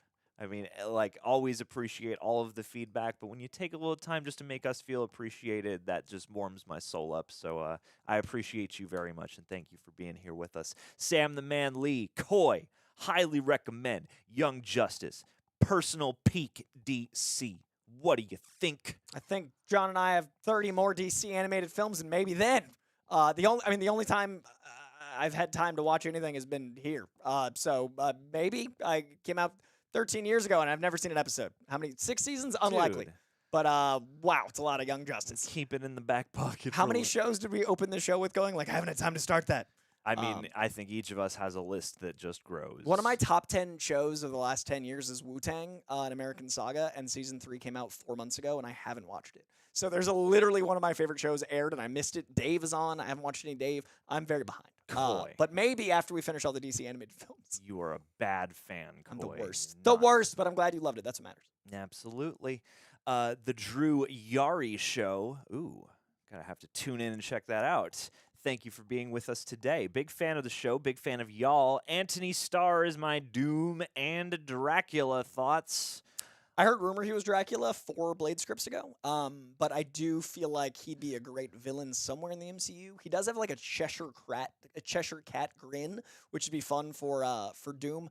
I don't quite have him as as Dracula. I don't quite have him as Doom. He just there's something about him that reads American. Like there's something about him that like I have always pictured a bit of it more like vaguely European because of Latveria Doom. I know he's Romani, so like that's just how I see him. But he's very captivating and terrifying. So a villain for sure. Absolute vodka. I mean, it's going to be fascinating if and when he joins one of these main, like the mainest stream franchises on the. Like anything on the heels of The Boys, I'm just going to be fascinated to see how he then transitions into something that's a little bit more genuine about it. Yeah, and very curious. Yeah, isn't trying to like directly deconstruct completely the whole thing. Jordan Garza, appreciate you jumping back into the super chats. Coy, I follow like everything you do, but I can't tell if you're a horror guy or not. Any hype for Five Nights at Freddy's movie? If not, John, I know you are. Love Matthew Lillard. That's right, dude. Matthew Lillard is why I'm excited. I'm very hyped for Five Nights at Freddy's. It's a beloved property. My brother and sister are obsessed with it. I'm invested in it because their love and because of Matt and because of Josh. I also love what I've heard about it through the grapevine. So no, I'm very much in. I think the guy that created it is one of those minds that everything he makes is really interesting to me. So yeah, Five Nights at Freddy's is actually like high on my radar. And like Matt Lillard is a key part of that. And isn't Matthew Lillard playing like one of the is he William Afton? Is he one of like the main? I don't know what's public. Maybe it looks great.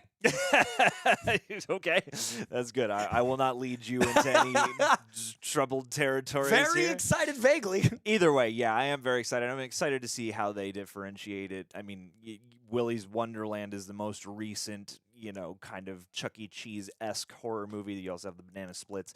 I'm curious to see post those movies how they, fully do the Five Nights, but also, transcend the idea that people are going to be pointing directly at those other movies. And, the Five Nights precedes as a game, Willy's, but all that stuff it's like aside. The Authority with the boys. It's going to be interesting to see how the Authority solves the boys' problem. Yeah, exactly. But very excited nevertheless, and that teaser was really sweet. And two, just like the designs of the creatures are perfect because you can make them real and they look just like they did in the game, even though the game was not exactly like a photoreal look. Christian Unpronounceable. Challenge accepted, and shouts out to you in Canada. Appreciate you tuning in. I want to see Sophia Lillis as Rogue. How do you feel? She has been my Jean Grey for a very long time. Yeah, I'm with that. So they often cast blondes as redheads, and it kind of vexes me as a Daywalker ginger. I'd like to see an actual redhead play a redhead. So if that's possible, I'd love to see her as Jean Grey. I also like Sophia Lillis doesn't quite have that like Southern Belle thing to me. Like there's a very interesting. I saved your life. Yeah, there's something about like the 80s and 90s like Southern. I don't know. We don't see that character on screen a lot anymore. Like I feel like the Gina Davis era of like femme fatale and like that I want a very actually Southern. Impossibly attractive because that's the point of Rogue is like you can't touch her and she wants to be loved and touched and appreciated. She wants to be held. She wants to be like she feels like a leper because she can't like touch anyone. And I want to see that character portrayed accurately, and I feel like Sophia Sure. Lillis isn't quite that, but she is very much my Jean Grey. So I love her as an X-Men, but she's not that one for me. Yeah, I think we're on the same page with that. Although, I mean, I think she could certainly handle Rogue, and I feel like she could easily slip into some kind of accent. Sure. But yeah, but I would be excited to see her as Jean. No, Jean. It's like that's burned into my sense memories. I hope from they those at least X-Men yell movies. Jean at least once, and then we'll all have In that moment. Deadpool 3, if Hugh Jackman doesn't If Deadpool 3 doesn't have Hugh Jackman laying in a bed holding a framed photo, looking Jean. at you, Oh my god. then Ryan has failed us. No, but do it, Ryan. If he doesn't just like pull a lever and dump 100 copies of like what's the last movie that they really shared together? I guess that would be Last Stand, right? Dude, they could literally even have them go to the animated universe in Deadpool.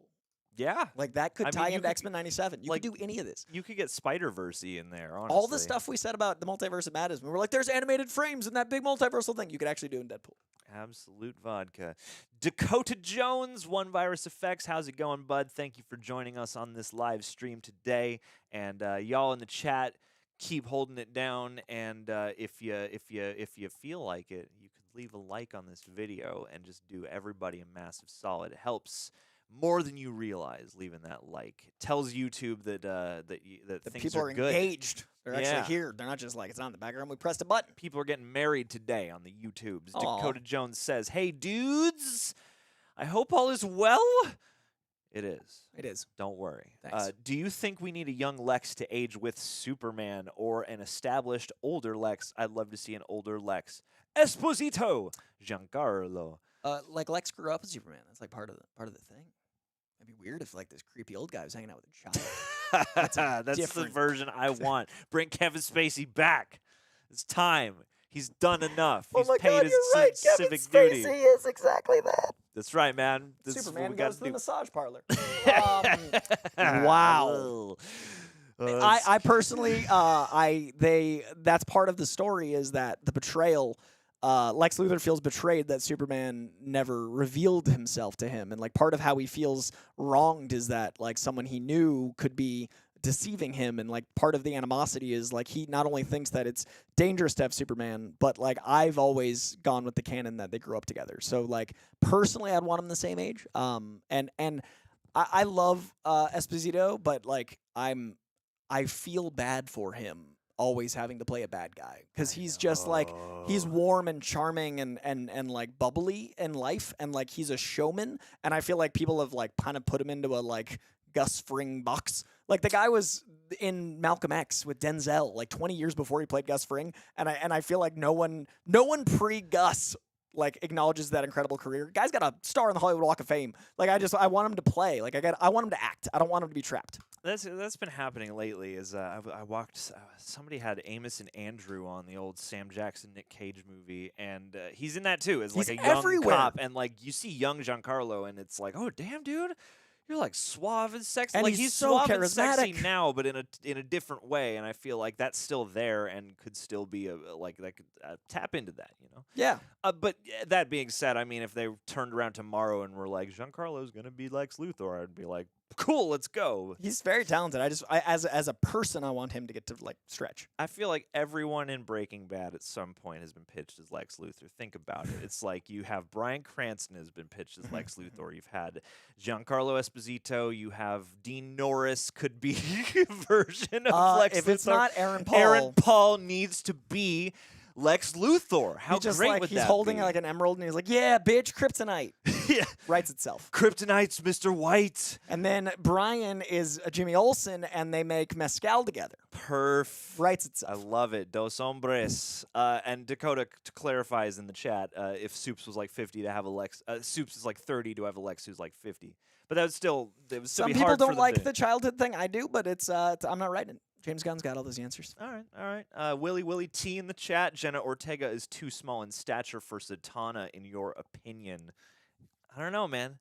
It's I never interesting. pictured Zatanna needing to be because like her size comes from her like ability. Like I've always seen her as more petite. And even though, I mean, she is like leading her own magic shows at points in her, you know, ruse and everything, I feel like, you know, you come from that culture where like the assistant is a thing, so being more slight would make some kind of sense if she had to graduate from Yeah. that.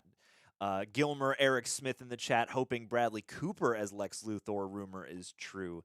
That could be, honestly, that could be interesting. I mean, he's so talented. That shave dude's his so head. good.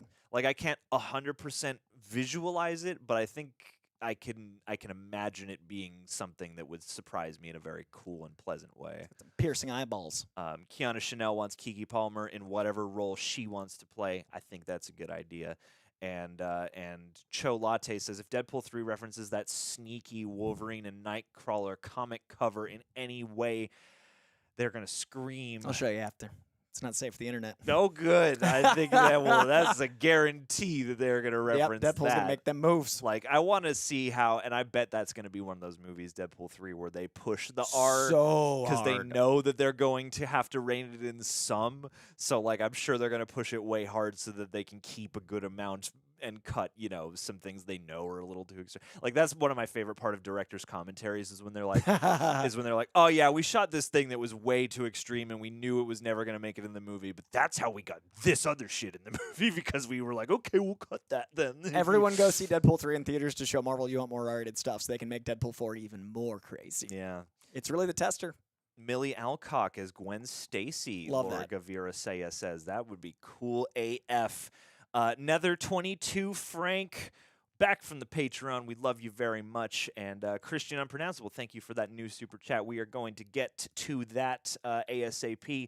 My Gambit, says Nether22, was Matt Bomer for a long time. I like Grace Van Dyne for Kitty Pryde. I really want Joseph Quinn as Gambit or Cyclops or something mutant. I don't know.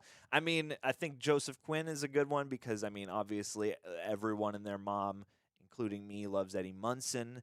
But he's at that point right now where it's like his name gets thrown around, but he hasn't just had the opportunity to play all the roles. Yeah. So I'm still like excited for whatever he gets. I think going from Stranger Things to Marvel is a trajectory that would make sense for both parties. I think I'd love to see that. But Cyclops, like, Joseph Quinn's not like an Abercrombie gook. Like, he's the opposite. Like, Cyclops is, you're supposed to be mad because he's handsome. Like, he's arrogantly, like, jacked. And Alan Richardson's a better Cyclops for the type. But, like, not disrespect. I'm just saying, like, physical type. But Joseph I'm Quinn's most like a Gambit excited type. for Fast X because Dude, he's of so Alan fun in Richardson. that, man. I just heard he was in it, and I was like, oh, no way. Yeah. Like, oh, awesome. It's a blast, too. And yeah, is Grace Van Dien related to Casper's my daughter? boy Casper Van Dien? It's his daughter, man. That's his daughter? Yeah. And she is Chrissy Wake Up, so I like Yeah. that you lumped them together in this. And, She is retired, though.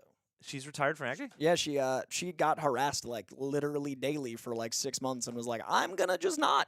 So I mean, hopefully, she can, if she wants to come back, she can. But like, people sucked. Christchurch. Why did she get? What did they harass her for? I mean, we're on the internet to this Stranger scale. Things? She's on the internet to another scale. So like, I can't even imagine what she deals with. I So yeah, guess. people are awful, and mental health's more important than a like famous face. So yeah, Sure. people ruin that option. I'm here for Grace Van Dien if she wants to come back and be Kitty Pryde. I could see that for at least. She'd also be a good Dazzler. Sure. Look up Dazzler Dazzler. because I feel like you need to know. And somebody also pitched Rachel Zegler as Dazzler. Oh, that's fun. earlier. Look at this. This character's a blast, dude. Oh, That'd how be she'd be fun. great as Van Dyne. Okay. Yeah. I'm down for some Dazzler. I want a disco Right? superhero movie. And when I said Taylor Swift earlier, I don't think she's going to be a leading role. I don't think Dazzler's going to be like, her own spinoff. No. If it's Taylor Swift, it will be. Oh, you got to. Now, there's no you know where I'd possible put way. her? Deadpool 3, her and Ryan Reynolds, best friends.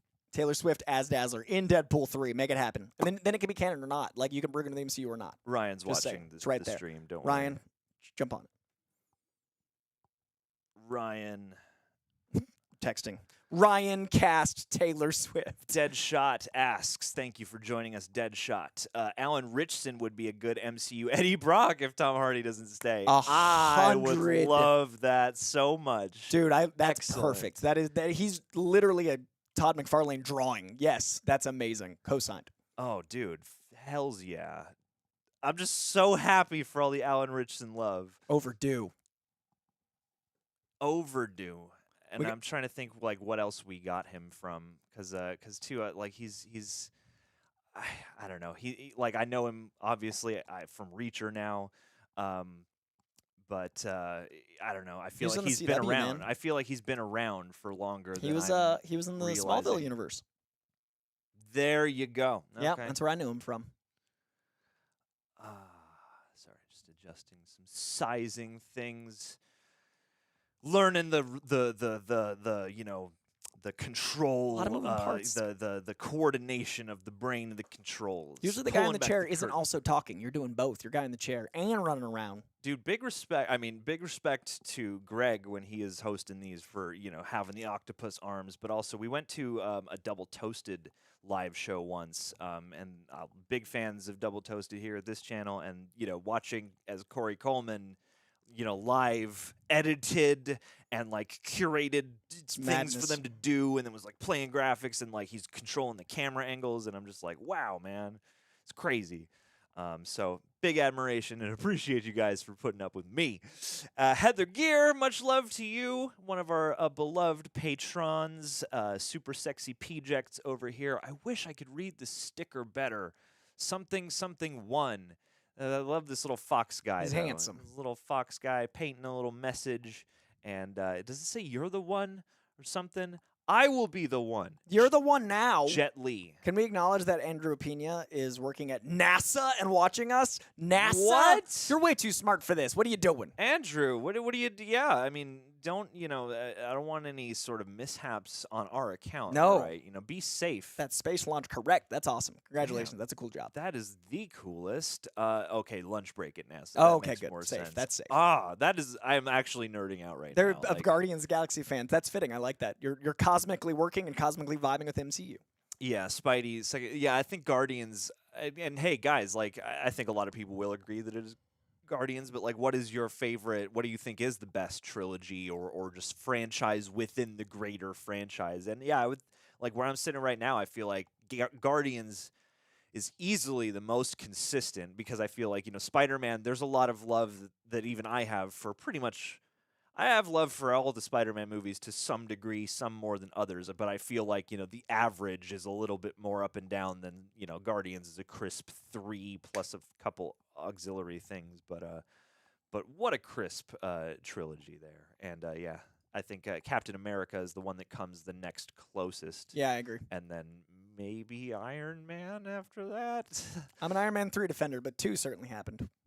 I don't hate like Iron Man 2. It's like I watch. It's not bad. It's and just not Guardians. I just get and acknowledge the problems, but at the same time, I'm like, I don't know. I like Mickey Rourke and his bird, and I like Sam Rockwell as Justin Hammer. Yeah, and, the other because he actually went out for Tony. Yeah. And then they were like, we got almost Tony. Oh, Justin Hammer. It was perfect. I mean, honestly though, like Guardians, I'd put in contention for all time great trilogies, not comic book trilogies. Like, Yeah. it's just movies. Yeah, Hundo P. G. Colby P says, Coy, we get into so many debates with Corey and Martin. I would love to see you on a double toasted thing. Oh, is that those guys? Yeah, the two main, like they have a lot of different contributors and collaborators, but Corey is the main guy, and then What's Martin's their usually thing? in the hat. Double toasted? Are they like pop culture? Or are they... Yeah. They do a lot of. I first discovered them in a previous iteration where they were doing movie reviews in animated form. because Cool. They're animators as well. Badass. But yeah, right now they do basically like long form talk shows that then get broken up into movie reviews and, you know, just riffing on, pop culture Respect. and things like that. And they have been holding it down for a long time out of Austin, Texas, starting on, they had like a cable access show, and then they had like web stuff, and now they're, you know, in their current iteration Oh, as it's Double dope. Toasted. So yeah, big respect for them. And loved Alan Richardson since Aquaman and Smallville, Gratian Ryan says, and especially Blue Mountain State. I have not seen Blue Mountain State, but I can imagine. I know some people who love that show. He also played Hawk, and he was a Rob Liefeld character. He played Hawk. Yeah, the Titans right there. Hawk on Titans, there you go. Dude, I'm glad that he has like a big old base of stuff that I didn't even realize. Yeah.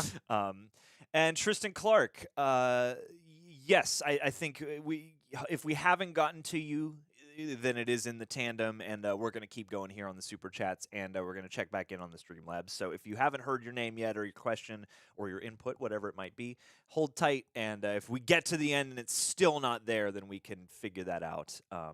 And Garth McMurray, what's up, dude? Hey, man. Yeah, that was one of the coolest ever moments. Was we got to Greg and I did a teams match against them. Oh, at that's awesome. The Schmodown, And yeah, like initially I wasn't even supposed to be a part of that, and I was ever like immensely grateful to have been included when Greg was like, "Can we do it as a team? Could John come That's along with me?" awesome. Like I am endlessly super grateful that that happened, because that was like one of the biggest nerd Like they were in our space, they're probably the channel I have watched the longest, because in high school, Spill.com was huge for me. That's awesome. And I've only heard good things about it. I just didn't know their names. I've only heard like Double Toasted's great. I didn't know they had like I don't know their. Yeah, and I mean it's fun. I think it's fun to go back into the archive and look up. Like they would do podcast form, so you could hear the long form review, and then you could go and look at like the 6-minute cut down where it's like the animated character versions of everybody. That's who did the rad. I like review. that. Yeah, and yeah, Jonathan Majors is definitely got to be happy that a strike is going on. Greg's just in here. Just Don't worry, Jonathan's gonna be fine. We'll see how this goes. Oof. Jordan Garza been seeing. Oh, here's something that we touched on earlier, but I saw your comment, and so we held off on getting too deep until we got here. But Jordan Garza says, been seeing Loveness. Jeff Loveness isn't with the MCU anymore. Thoughts? Jeff Loveness was one of the writers for Kang Dynasty, and was he on Quantumania as well? At least, one of the current wave of Marvel writers brought over from, most notably, Rick and Morty. A big sentiment, I feel like, among less than satisfied MCU fans lately has been, no more of these Rick and Morty writers. Which I am very curious about, and I get why, you have Michael Waldron, you have Jeff Loveness, and probably some other names that I'm, forgetting now, who have, been brought over from the Rick and Morty side of things. And it does make me wonder. I mean, the Quantumania, to me, is one of those movies where, I have issues with the script, but with these films, I always feel kind of odd from a fan perspective, because I don't know where to place the credit or the blame on certain things, because, where is the script in this process, and whose input is really the script that you see at the end of the day? So while some people are rejoicing about this, I don't know exactly how to feel. I mean, like I said, I didn't love Quantumania, and I thought it left a lot of opportunities on the table for interesting character work and storytelling. Not that it didn't have fun charms that I also enjoyed, but at the same time, I just don't know really. I see people rejoicing about stuff like this, and I don't know how much to join that. I'm never happy for anyone losing a job, but I'm always Same. happy when things improve by them, looking at a thing and going like, okay, we can fix it. So I'm not happy he lost job. We got paid. Hopefully everything worked out for him. I don't know the guy, but Yeah. I never understood the Rick and Morty thing. It's not my thing. So Hey. I know people love Rick and Morty, but I don't find it funny. So I'm hoping that whoever comes in next is more selfishly. I want it to be more my cup of tea. So Yeah, I don't yeah. have anything against the guy. It's just comedy subjective. So not my tempo. Yeah, I would have to agree with that. I mean, I don't know. It was one of those things where I would have been happy to kind of look and see what else you can deliver us. Because, too, I mean, I really liked a lot of Michael Waldron's writing, I assume. I mean, Loki's genius. Yeah, I liked the way that was written largely anyway. And again, I'm sure the committee is involved with that. But then, Multiverse of Madness, a bit more of a rough experience.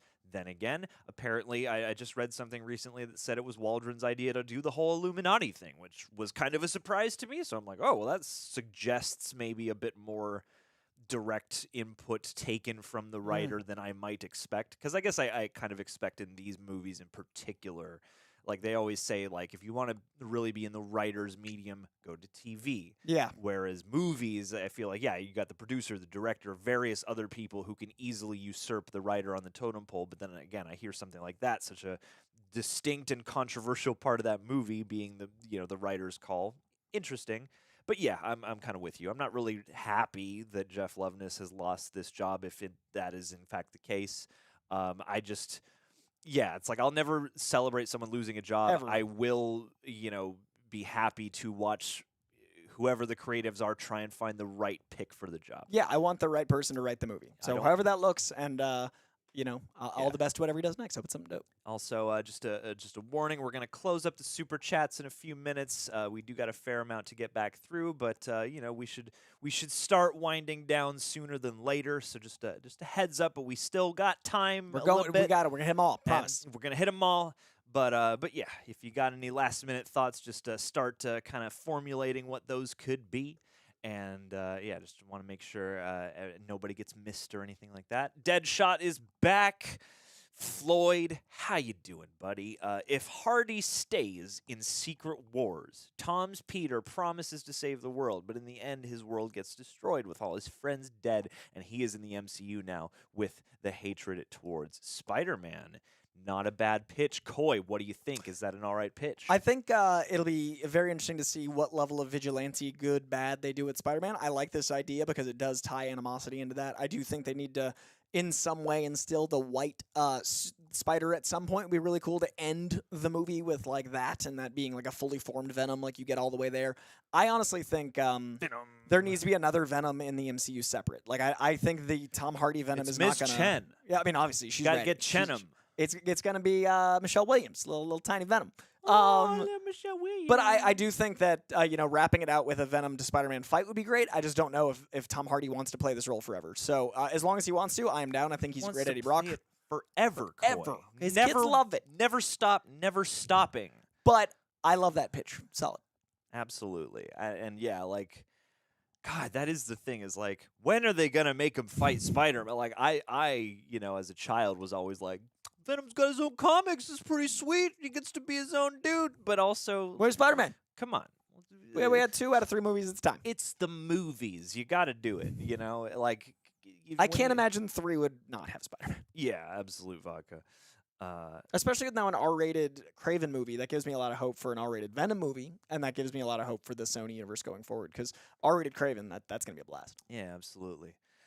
Moving ahead, and yes, we're gonna close the super chats in about 20-ish minutes. So, like I said, if you got any last-minute straggling thoughts or anything you want to hear, especially the expert opinion on, throw those out there, and we will make sure to get to them. So yeah, just a 20-minute. This is your 20-minute warning. We'll give you a couple more warnings just in case. But yeah, by about 1:50, we will close the super chats and start wrapping the stream down. So yeah, just want to make sure y'all are aware. Nerd Calvin. The nerd, not just any nerd named Calvin, but it's the nerd Calvin. I want Star-Lord to lead. He has matured a lot. I mean, certainly, I don't know. Like I can see him in a different leadership position. I don't know what that would be. It's like I like where they left the Guardians in Rocket's hands, and I like that they let Peter go home and get back in touch with human life. So I don't really know what he would lead, but I like the arc into maturity and what that suggests for his ability as a leader moving forward. So that is, something I could get on board with you.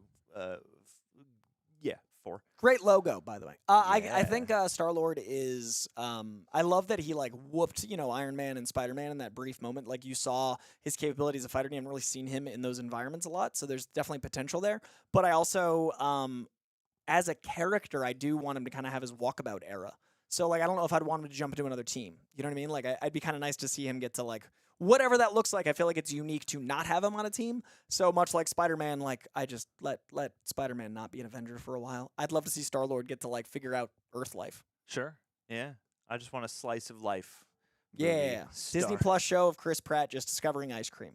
Absolutely. Put it with the Jeff Goldblum show. Jeff Goldblum, discovering things, but make it the Grandmaster and Star-Lord. Absolutely. I like that quite a bit. Hey, Bucky Barnes, thank you for holding it down in the chat. And Christian Unpronounceable as well. Appreciate you all helping us out with just keeping things moving smoothly. And Philosophy, don't worry. You are super enough as you are. Super chats or no. Again, you're super. Got a little under 20 minutes before we close those out. So throw in your thoughts while you can. And hey, Alma Powell, what do you got for us? A lot has been adapted from Hickman Comics. Do you think Marvel will adapt his F4, his Fantastic Four run, and House and Powers of X into the MCU, especially because House of X and Powers of X is a reboot origin for X-Men? I hope not. Why, Coy? Tell us. I know people love the Krakoa stuff, but the whole thing about X-Men is that they live in a world that hates and fears them. Krakoa just takes away all the stakes. You're just like, they're immortal. They're out on an island just like boning like Burning Man. And like they're having a Yes. good time and I'm Coy, happy for them. what isn't working for you about this? It's a great what if. It's a great Elseworld. It's a great alternative story, but it's not the story. Like, I'm a little burnt out of Hoxpox. It's been going for too long. It's like 5 years in, and like it's a cool concept, but like it doesn't feel like the X-Men. The X-Men are dealing with heady themes and like lots of very big philosophical quandaries, and they're looking at the world, but they're still fun. And I just don't find Hoxpox that fun. They literally cut to parties and galas to get back to fun, and then they go back to like, there's literally a council where they all sit around and debate politics. And I was like, I get it. It's just, it's not, the balance of fun and intrigue is shifted to more like debate, and like it just doesn't feel like X-Men to me. So personally, I'm not as big on the Hickman stuff as everyone else is. I'm happy people are happy with X-Men. I'm glad it's selling. It's the best X-Men has sold in a long time. It's not my X-Men, and that's okay, because like not everything's gonna be. Like, I love runs that other people don't. Personally, I hope they don't. And I definitely feel like Hickman is a genius writer, but I actually like him more when he's not writing superhero stuff. I like Hickman's indies better. So like, I got nothing against the writing and I got nothing against those stories. It just doesn't feel like a cinematic take in the X-Men. I want the 90s X-Men. I want the Jim Lee era, illustrated stuff. I want it to feel, we've never gotten X-Men. We've gotten Bryan Singer mutant movies. It's time to actually get X-Men, and like, you cannot make another Elseworld. I need X-Men. Absolutely. I feel you. Respectfully. So, just given some of the comments here, how would you say, what's your stance on fun, Coy? I like fun. As much as I love a good Burning Man tryst, it's only for a week for a reason, because it's not sustainable. Sure. I enjoy a little fun in some of these, but it's weird, because I feel like with Multiverse of Madness, they almost open up the door for a potential kind of House of... Well, you had House of M with... Oh, yeah, House of M is definitely... But that's another Elseworld. Like, it's just... Yeah. You have so many options. And, like, I just feel like you need the foundation first. And the foundation is, these are outsiders. Like, the whole metaphor of X-Men is they represent the oppressed people. So if you introduce the oppressed people, whatever oppression you identify with, by having their own island off from humanity... that doesn't allow you to tell the stories that I think people need. Like, people need to feel seen. People need to identify with these characters. And if they're immortal, for me. I like that. What happened to the MCU Spider-Man animated series? I don't know. I mean, I feel like... We've not had updates in a while. Yeah, I feel like everything has just kind of been spaced out right now. I wouldn't be surprised if there is like I'm still waiting for the idea of like cancellations of planned things, but I feel like they're just maybe... I thought that one got canceled, and then like... I didn't retooled. Really... Yeah, they might be I think I heard something about them reworking it, but yeah, I mean, I feel like, at some point it will come to fruition. I think now they're just at a point where they're taking their time a little bit more. Yeah. Eagles fan in the chat also says Darkhold Diaries is going to debut Ghost Rider. I don't know. Could be cool. Time will tell. But I feel, definitely potential for that, although it would be nice to just let them, just be their thing without, I don't know, it's weird. Like, it's fun to be like, bring me a bunch of other characters into this thing that's about these characters, but also I sometimes just want to focus on Also, yeah, that's why people didn't like Phase 4, because it was like, all these new things, and now people are like, give me more new things. I'm like, maybe we fix the things we have. Yeah. But, hey, who wants what they got when there's more to get, Coy? Too real. Yeah. Do you think we can still have a Guardians of the Galaxy 4 with the new team? I hope they, I don't know, like I hope they do it. I would be kind of bummed if we went back to either leave Guardians just indefinitely, or bring that team back and give it a try. And get a very specific director. Like, I don't care what type of director. I want the like James Gunn brought a specificity. That's what made it work. Yeah. Keep it unique. Keep it like different from the rest of the MCU, like his Guardians was. Give it to Edgar Wright as an apology for Ant-Man. Oh, that would be fun. Fun, Coy. You got needle drops. You got a very bombastic style of directing. He's good with teams. I think he'd be a great one. Any news on What If Season 2? I haven't heard much about that yet either. I feel like I think they're holding that until they see how long the writer's strike is. I think a lot of things. And that's the thing, too, is with the writer's strike and now the threat of more unions joining the strike. June 11th. I mean, yeah, SAG-may, and people are speculating that the directors will also, the DGA will go on strike. Yeah, I think that's why Ironheart's next year. I think they're just like, we need this because we can't make stuff. It's funny. Yeah, it's like we're at that point right now where there's still stuff, but and there's still things in the pipe. But if this strike goes on long enough, which I mean, most strikes of this variety only last months. Yeah. Sometimes many months. But and I'm curious if we'll get to that point where it starts to affect like. We're kind of running out of like fresh content, guys. Like, what do we do? Yeah. And I feel like there's a chance that this could become something a bit unprecedented in terms of, like just the effect, the ripple effect that this will have and how much this will affect. Just got our momentum back. Like, it just, but I mean, pay people what they owe. Director of Dungeons and Dragons from New Guardians. Love that Maximoff anomaly. I'm a big fan of Jonathan Goldstein and John Francis Daly. Oh, that's right. Yeah. And I mean, it always blows my mind that, John Francis Daly, at least, like, I know him from, as many people probably do, from, like, Freaks and Geeks and things like that. So, like, the fact that they've carved such a path as a directors. freaky, geeky path. A freaky, geeky path, Also boy. worked on Spider-Man Homecoming. Oh, we got some Streamlabs.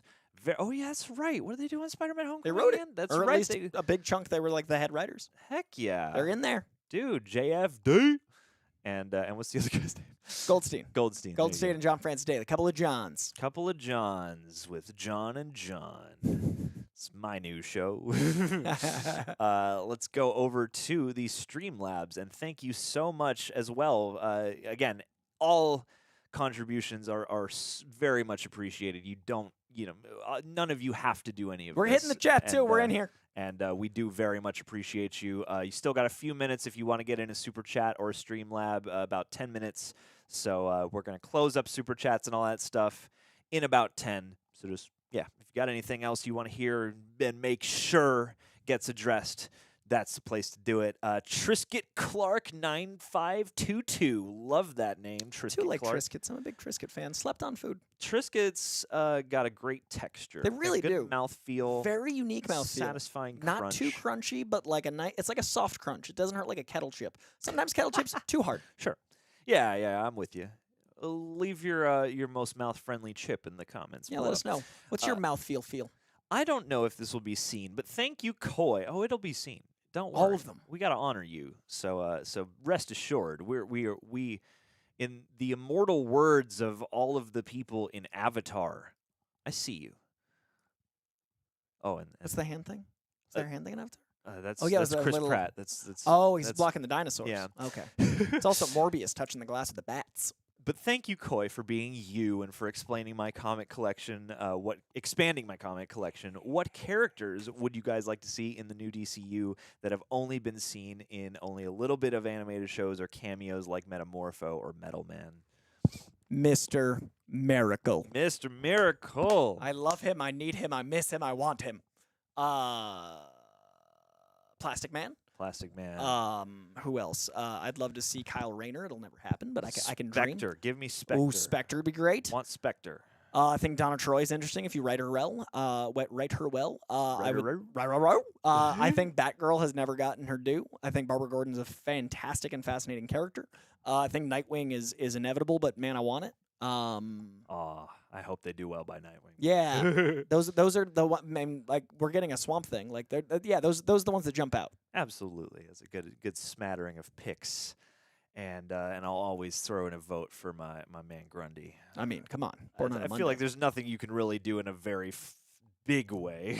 But he can open. Feels like he's like whenever he shows up in any of like the live action media or the animated media or whatever it is, he's always just kind of like one of many in a fight. Yeah, but you'll get so excited for that fight. I will, me personally, always. Olenti, did you guys watch the Secret Invasion short?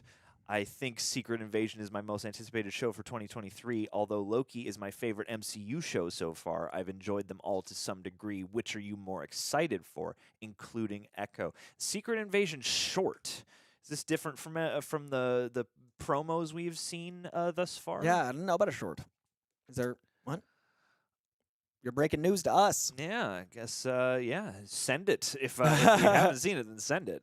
Because, we've seen the trailers, and I'm certainly excited for Secret Invasion. I mean, I guess in this hierarchy, I'm most excited for Loki just because Loki, keeps on grappling with WandaVision at the top of the shows for me in terms of just quality and love and all that other enthusiasm and stuff. But I mean, I'm really rooting for Echo just because I want that to be good. Like I don't want it to be this thing where they're trying to dump it because it sucks. And I feel like that would be such a bummer, especially for that actress who like did a great job in Hawkeye, and I think kind of had that show kind of bungled, I think, a lot of what they gave their talent, and so I feel like people might be getting a raw deal with Echo, and I just hope that I'm rooting the most for that one. Secret Invasion will be fun because I'm excited to see them go back to something more grounded and espionage based. Secret Invasion is seemingly the spiritual sequel to my second favorite Marvel thing ever, which is Winter Soldier. So I'm a little bit more Loki, only because it surprised me. Like, Loki came out of nowhere, and I expected, I don't know, good, but it was exceptional. And then also, two of my buddies directed Loki season 2, so I'm I can't really separate that. I'm really excited for my guys to thrive. So Loki season 2 for professional and personal reasons. Also, I want to see Owen Wilson get his jet ski. There's got to be a whole jet ski universe. Just a whole ep. Just a whole. They gotta solve quantum theory on jet skis. That's what I want. Someone out there is already there's some quantum physicist out there is living their best life, being like, I'm real life Morbius. Well, there's a wavelength. Mobius. There's wavelength theories, right? So you tie the waves of the wavelength through time through jet ski, and then you have to solve the algorithm of what waves are as it relates to time, because the moon cycles around a certain amount of time, causing waves. So jet skis are a logical place to discuss how time relates to space. Also, Mr. Terrific. We didn't throw out Mr. Terrific. He's my Sterling K. Brown pick, man. Yeah. Mr. Terrific is definitely one I want to DCU. Put him in. Put him in the live action. Put him in, Coach. Also, Human Target would be cool. That's that comic I was telling you about. That the Greg Smallwood art I love. Yeah. Oh, dang. That's right. I got to pick that up still. Yeah. 5 minutes in case, just 5-minute warning for the super chats if anybody else wants to throw in a question, comment, or concern. And let's move on to the next Streamlab over here. If Jonathan Majors, thank you Olenti, by the way, for contributing this. If Jonathan Majors doesn't continue as Kang, I hope they don't scrap the Dynasty storyline because I'm super intrigued by it. I would love John David Washington in the role. If they have to recast, don't swap Kang out for High Evolutionary. I mean, John David Washington, I think, would be an interesting choice, too. I think I would be thrilled. I know he's got, acting chops and intensity and, presence, and I haven't yet seen him, be that big Shakespearean, I am Kang, like that big over-the-top, gusto, and I think that would be a cool element to unlock, in his performing. So I would be certainly interested in that casting. What do you think? I don't know if this is a controversial thing to say. Make him a white guy. No, actually, it's similar thought, but it's the other way. I would love to see if they're going to recast to not have someone similar to Jonathan Majors.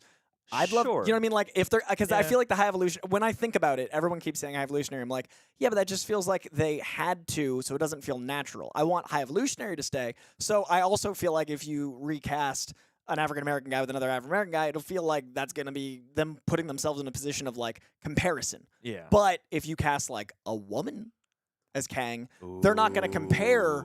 They're not going to go her performance wasn't Jonathan Majors. Sylvie as Kang. But something that's more over here, so you don't go let me look at how they played it, right? Because Kang could be anything. Yeah. So what if the Conqueror is a woman? What if they, because there's not a lot of female villains in Marvel, and there's also, if they keep High Evolutionary around as his own villain, I think that he'll get more of a time to shine if he's not being compared. Yeah. So totally. I don't know, a female Kang? Sure, I'm with it. Actually, that's not a bad call, and I think it's do something that won't have distance you from just comparing the entire time. Because that's not fair to John David Washington, John Boyega, any of the actors I keep hearing tossed around. That's not fair to them to if someone likes the performance Majors better. So get someone totally different. Christian Unpronounceable in the chat says there was a great Human Target TV show a few years ago. So I didn't know that was based on the comic. I just remember seeing that. That's interesting. Okay. Go look at that. Hell yeah. And Eagles fan, you're saying they scrapped Majors. You're saying they rewrote the ending of Loki season 2. Is any of this verified, or are you just running me up a yarn here? If it's verified, let us know. Il Tortuga. A mystical quest to the Isle of Tortuga. What do you guys think? Thank you for contributing to the chat. What do you guys think about the MCU's first F-bomb being dropped in Guardians 3? Was it memorable? I personally think the first F-bomb should have gone to Nick Fury, but I still thought Pratt's delivery was great. I feel like that. I think they did it the right way because it has to be. To me, the first F-bomb in the MCU. It was nice that they did it as like part of something that could almost be throwaway. Like I feel like if Sam Jackson did it, it would have to be like push in right as he loads the MF into the chamber. Not that I would ever poo-poo a Sam Jackson, F-bomb, because please, Secret Invasion, that's kind of all I want, but yeah, I'm happy with the way. I'm happy with it. I thought it was funny. I thought it was I like that it wasn't like, oh my god, but I think that's more natural and funny. But that delivery has stuck with me, and each time I've seen the movie, it's made me laugh. I also like the original idea for the F-bomb was going to be Tony Stark. Sure. Like, that would have been genius. Like, you remember, like, did you hear about that? Yeah, what's the line again? It's Thanos. Yeah. So basically, like, instead of I am Iron Man, like, he just, like, you. Like, he literally, like... Oh. So, like, I think that would have been great. But, like, because it literally at the end of Phase 3 is just an F-bomb. Would have been funny, but I did like this one as well. Sure. Sammy boy, thank you for contributing into the chat. A couple more minutes left, people, if you want to get a super chat in. This is your last warning, basically, in a minute, in 60 seconds. I'm going to close the super chats. So if anybody else has something, get it in now. Sammy boy, I have a theory with the concept of Counter-Earth. I think that's a way to have the celestial birth on Earth still have humankind. You think a My Hero Academia could work in live action? I think with the superhero boom lowering and anime going up, it's a win. Okay, Counter-Earth. That's a way to have a celestial birth on Earth and still have humankind. I mean, you mean like Counter-Earth? Where they destroyed Counter-Earth though? Yeah, it's completely been demolished. I don't know how these correlate personally. And I mean, like, even kind of understanding what you're saying, it's like if the Celestial came out of the Counter-Earth, that would still destroy the Counter-Earth and the humanimals thereon. So I think the Earth that the Eternals are on is not the Earth of ours, and I think that we're going to find out. My big theory is that Kang brings a lot of Earths together, and then we realize that these are all different Earths, and then the collision is Secret Wars. I think Phase 4, we've already met different Earths. So I think that when they come together, that's Secret Wars. So I think the reason we haven't seen the Celestial Hand in another movie is because it's not our Earth. So I'm curious what that does. And I think My Hero Academia is exceptional. I'm about to start Season 5 on my channel. I review it like every 4 or 5 episodes. I have not started, but I love the first 4 seasons. And I would just worry with live action because of how well... They do the X-Men right on My Hero Academia, but that means they invest time in so many characters. I don't know if live action could do it justice, but I'd be there opening night. Yeah. Someday, like, anime is the next one in the video game tandem where it's like someone's going to nail the live action version, but yeah, I feel like My Hero would just beg so much to or realize the budget it for properly. TV be too big. Like, it's one or the other, and it's like, But I'd be here for it if I think it's possible, and with the superhero boom being what it is, it certainly could work. I just think there are obstacles that would need to be kind of mounted. Michael Mack, y'all ever see a show called Timeless? Goran Visnyak as Doom. Is one of mine. Not a huge name, but a very underrated actor. Koi, currently loving World Tree, Daredevil, Punisher, Fantastic Four, Miles Morales, Ivy, and Batman. Current favorite comics. Big love from Scotland as always. Go keep it a little bit contained because we gotta. All of those are incredible pulls, by the way. Everything he just said are in my top comics. So I'm just gonna read my last 3 weeks very quickly. My favorite comics from the last 3 weeks have been Adventures of Superman, John Kent, Batman 135, Carnage Reign surprised the hell out of me. Hauntology was really good. Hey Kids Comics Volume 3, Moon Knight, Peacemaker Tries Hard is just like James Gunn wrote Peacemaker, so it's really fun. Poison Ivy actually made my cut. I loved it as well. Scarlet Witch, the new series, actually introduces Darcy from the movies into the comic books. Her first comic canon is in the Scarlet Witch series, and it feels episodic and delightful. Shazam just rebooted with the #1 that I really dug. Spider-Man #8 brings in the Spider-Verse. It's, I think, going to tie into these Spider-Verse movies. And then from the end of last month, I loved Action Comics. Ambassadors is a really good new indie. It's written by Mark Miller, and it kind of feels like if the X-Men took place today, but someone had control over mutations, and how would different governments regulate that power if someone had a billion-dollar industry where they could make heroes and other companies are vying for that power? It's a really interesting take on both mutants and capitalism. Daredevil is also on my list. The new Deadpool is a lot more fun than I expected. Deep Cuts is really solid. Doctor Strange just rebooted with issue 2. I'm really enjoying it. Green Arrow is also brand new. Indigo Children is another indie that I'm digging, as well as the one you mentioned there. World Tree just dropped, and I really dug it. Final few is going to be Invincible Iron Man, which Gary Duggan is crushing on. Local Man, interesting commentary on what if you're a like Great Lakes Avenger level hero and you mess up and then you go back to your town and everyone hates you because you did something wrong, but you were a hero, now you're scorned. Neighbors is also really fascinating indie. Riddler Year 1 is written by Paul Dano. It's basically his headcanon origin of the Riddler, and it takes place in the Robert Pattinson universe. So you find out Riddler's origin, and Pattinson's Batman's in there, which is a fascinating way to tell that story. Thor number 33, Torrent number 3, and then Wolverine number 1 made my cut as well. That's just the last 2 weeks of comics, my favorites, and I really like your taste. Boogie, that was You said quick. that was beautiful, Coy. You said quick. I read 70 comics a week. Those are my top 10 from each week. And nobody does it quick quite like you. You should do the fine print for radio ads. Micro Machines, I'm ready. Just call. Fluffball, thank you so much. And yes, this is the last call, closing down the super chats. So if you can get it in before I hit the button, then you got it. Guys, Fluffball says, and thank you, Fluffball, for contributing to the Streamlabs over here. Really love how kind-hearted and wholesome you are. Screw you, buddy. Yeah, who do you think you are? Being nice to us, being nice to you. Yeah, subversive joke accomplished. Thank you, though. We do, we try to bring that good nature, and I appreciate that you appreciate it. Because guess what? We're talking about comics and movies. That's a leap in joy. victory. Yeah, Like, come on now. Privilege. And also, love that you talk openly about going to therapy. I wish more men would talk about it. Thank you for always making my days better. Best from rainy Switzerland. Oh, we've been having some of that rainy weather too. And yeah, absolutely, man. Therapy's good for you. It's. I think everybody, and not everybody does have access to this, but everybody should have access to somebody who can kind of help you figure out the circumstances of your life, but who has no direct investment in the outcome. And yeah, like everybody's got something that's difficult to process and difficult to talk through, and having a space to do that is vitally important because it's very easy to have that stuff just bubble up and ferment in your head. So not only is Ted Lasso, I think, the best comedy on TV right now, but I also think it's the most important show because it's a sports show that isn't about sports. It's about being a man that deals with emotions, and the female characters are actually written as well. Like this is a show that balances so many nuanced things and also subverts expectations because it's able to go like, hey, you think the plot line's going this way? Oh, it's actually over here. And then at the end of every episode, you get morals, and it deals with mental health. And I think that that's just my commercial for Ted Lasso, but I also love that it's allowed therapy to be in the conversation a lot more because something that mainstream addressing it. It's so weird that it wasn't.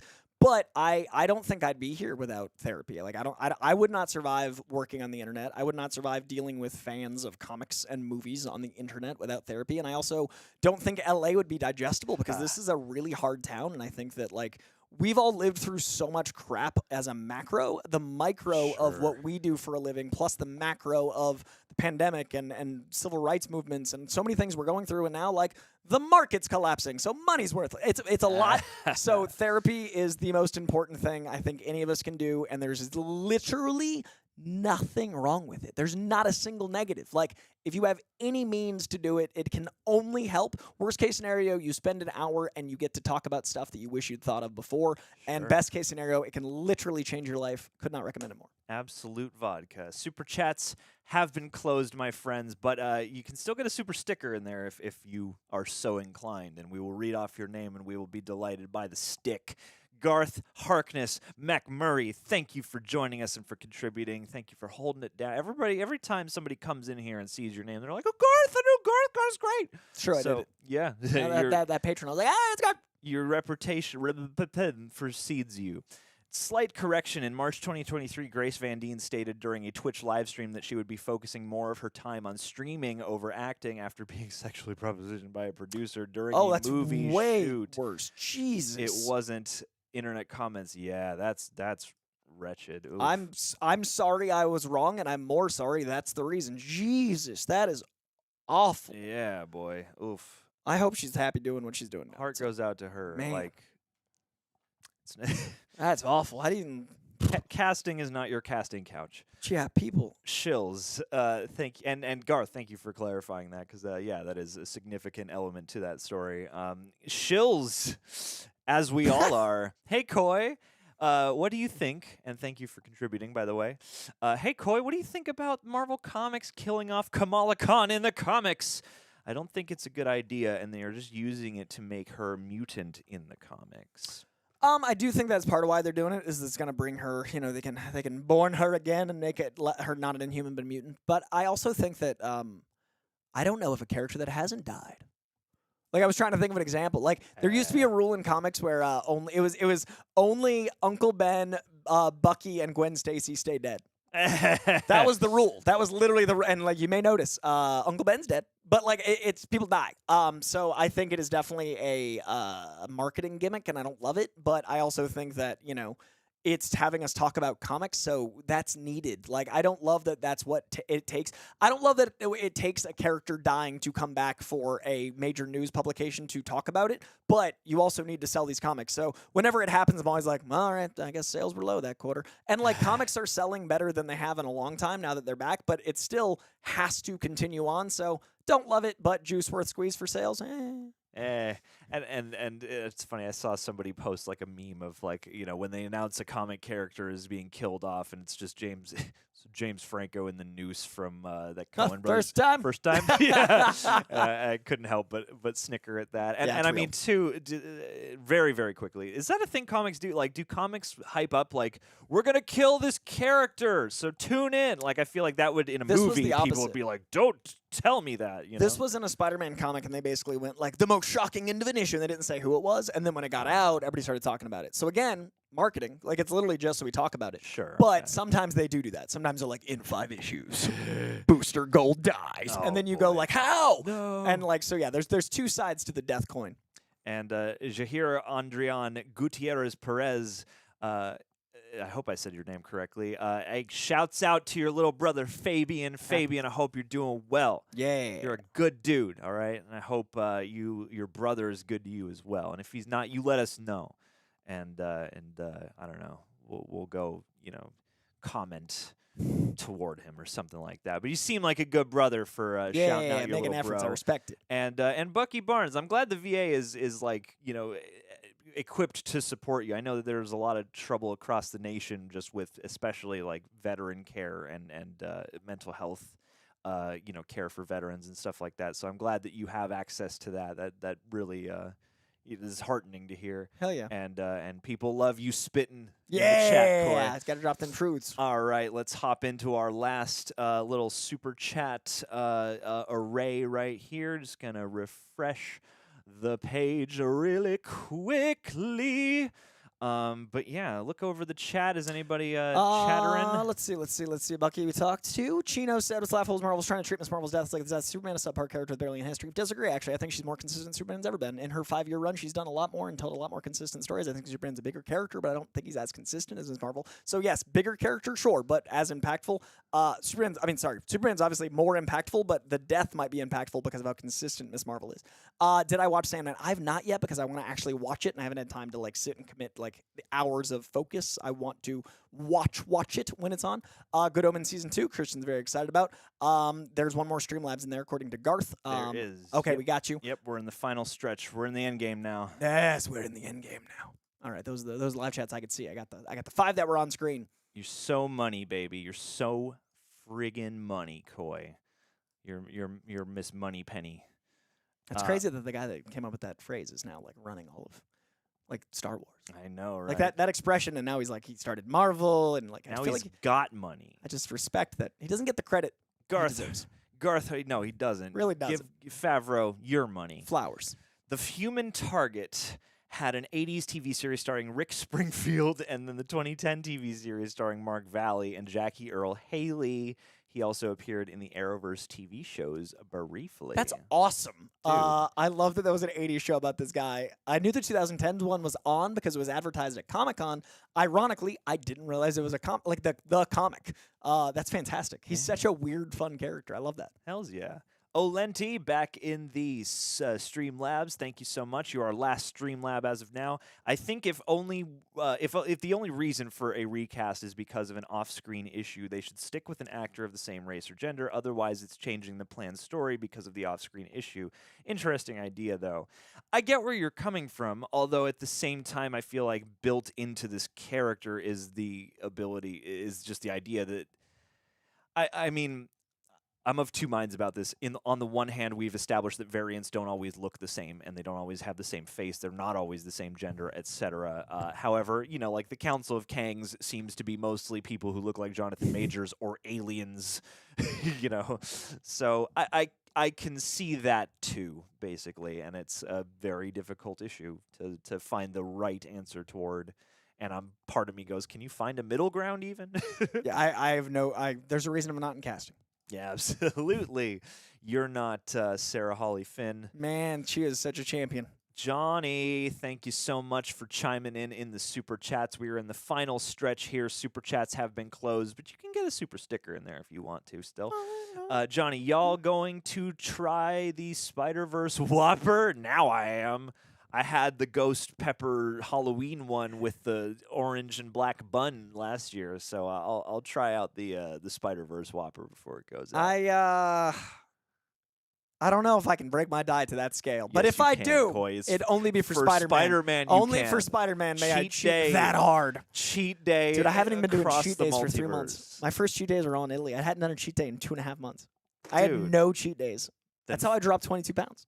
You should have gotten that Burger King in Italy. I should have. Then it would have counted. It would have been fine. It would have been safe. Imagine though going to Italy and then getting Burger King. Like, That's right. I'm around the best food, and I'm like, you know what? It's time for a Whopper. Hey, they had that Papa John's with the hidden cathedral inside for Uncharted. I You did never go to the know. first McDonald's in Rome, and it had like an actual statue and bust, and there was a big thing that said like "Premiere of McDonald's," Yeah. and there was like a plaque. It was the nicest McDonald's I'd ever been in, but it was very alien.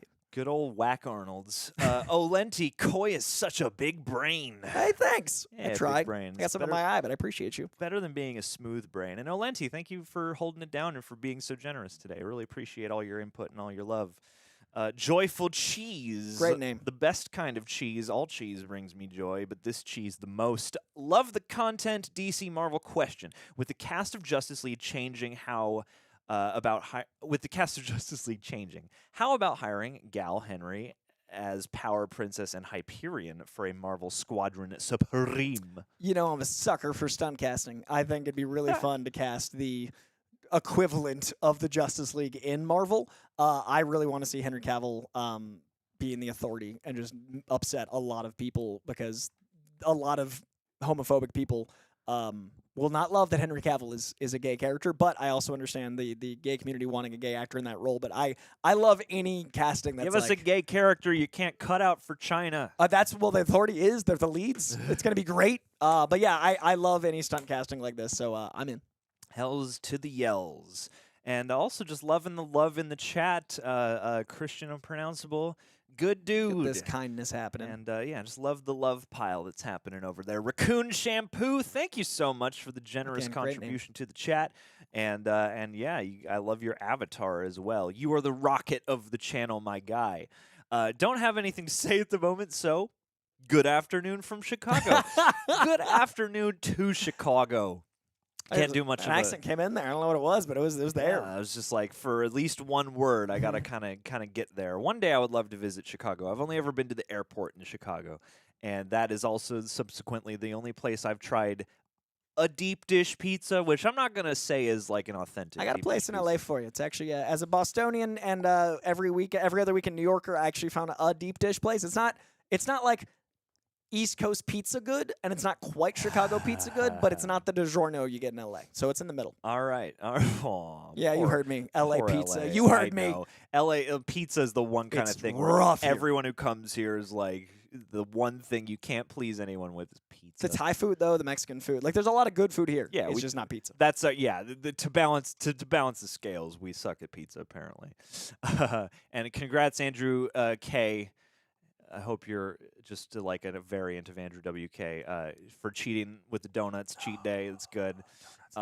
Stephanie Horton also had some McDonald's cheat day in Rome, so that's good. I appreciate that as well. I was on my like Coach Beard night, and I was drinking red absinthe, wandering the streets of Rome, and it was the only thing open at 2 a.m., and I had such a good night. It was amazing. Have a good one, Disney fan. I would love to have an experience like that, boy, I tell you. And Chelsea Epp, Yellow Jackets has been heavily recommended to me, and at some point I'm going to watch it. I'm very excited.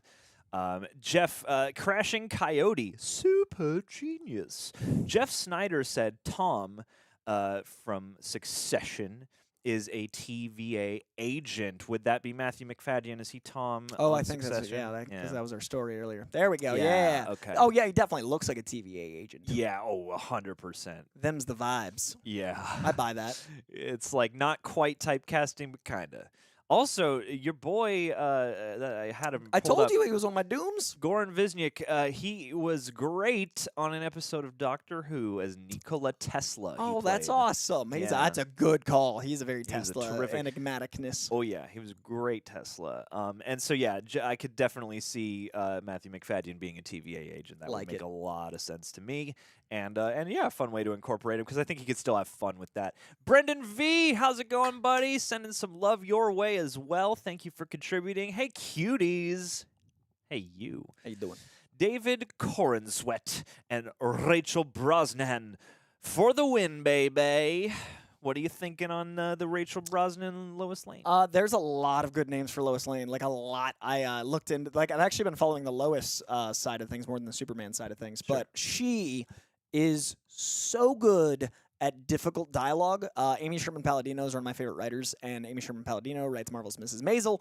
And I don't think that show works without Rachel Brosnahan, and I don't think Lois Lane works without someone capable of delivering not only like newspaper jargon, absurd comic book jargon, but also like she's in love with an alien. Yes. Like there's a lot of dialogue that's just gonna have to be like worked, and I could easily see this. Also, I love like she loves so many people in the show, and like it shows. So I like the Brosnahan pick, but there's like 5 names I love for this Lois, and I think that I was talking about this on The Big Thing with Christian and Winston. The Lois Lane character, I hope actually it ties into our conversation. Hey. Remember when we were talking about like the lack of like chemistry and love in Marvel movies and DC movies of the last 15 years? Sure. I think that the Lois Lane Superman relationship, as written by James Gunn, will hopefully start shifting this weird sexlessness. Yes. And I don't mean like sexless in like I need to see my superheroes boning. I mean sexlessness as in like the world feels sterile and like people don't love. Like if you look at Yeah. Tony and Pepper, 2 great performances by the actors, I do not think they've had more than a firm handshake. Like Yeah. there's I want there to be friction and tension and love. Yeah, like the clavicle showing in Eternals when it's like, whoa, there's a sex in the Marvel movie. I'm like, okay, they're holding hands more in that movie than that scene. Like I want there to be a world where people like love each other. We kill plenty. We should love more. So Yeah. Rachel Brosnahan, I think, could bring some passion, and I want it. Yeah. Sorry, that was a long answer, but I like that casting. No, and I mean, it's not the most engaged part of the Guardians movies, but I think, Great through the chemistry between 2 of them. 3, there is at least a presence of love and a, direct confrontation of the ups and downs of that versus just like, ha ha ha, like a little, I feel like, yeah, oftentimes we just get like we got to put some kind of love story in without it really being, something that gets the TLC. Well, like the other ones, like Sony did it so well with Garfield and Stone, and then I think Fox. I think Deadpool is some of the best love I've seen in genre content. Vanessa. Like Vanessa and Wade, like they feel like they actually love each other. Yeah. And pegging. 100%. Gracian Ryan, thank you so much for joining in. He's a very sexy profile pick. Coy, do you think Kit Connor from Heartstopper would make a good Johnny Storm pick? Perfect for bromance with Tom Holland's Peter Parkour. I do not know Heartstopper or this man, but show me. Okay, here we go. Kit Connor. Kit He Connor. sounds like a Superman kid. Kit Connor. He's so buff. Kit Oh wow, Connor. that guy got jacked. Oh, he was in.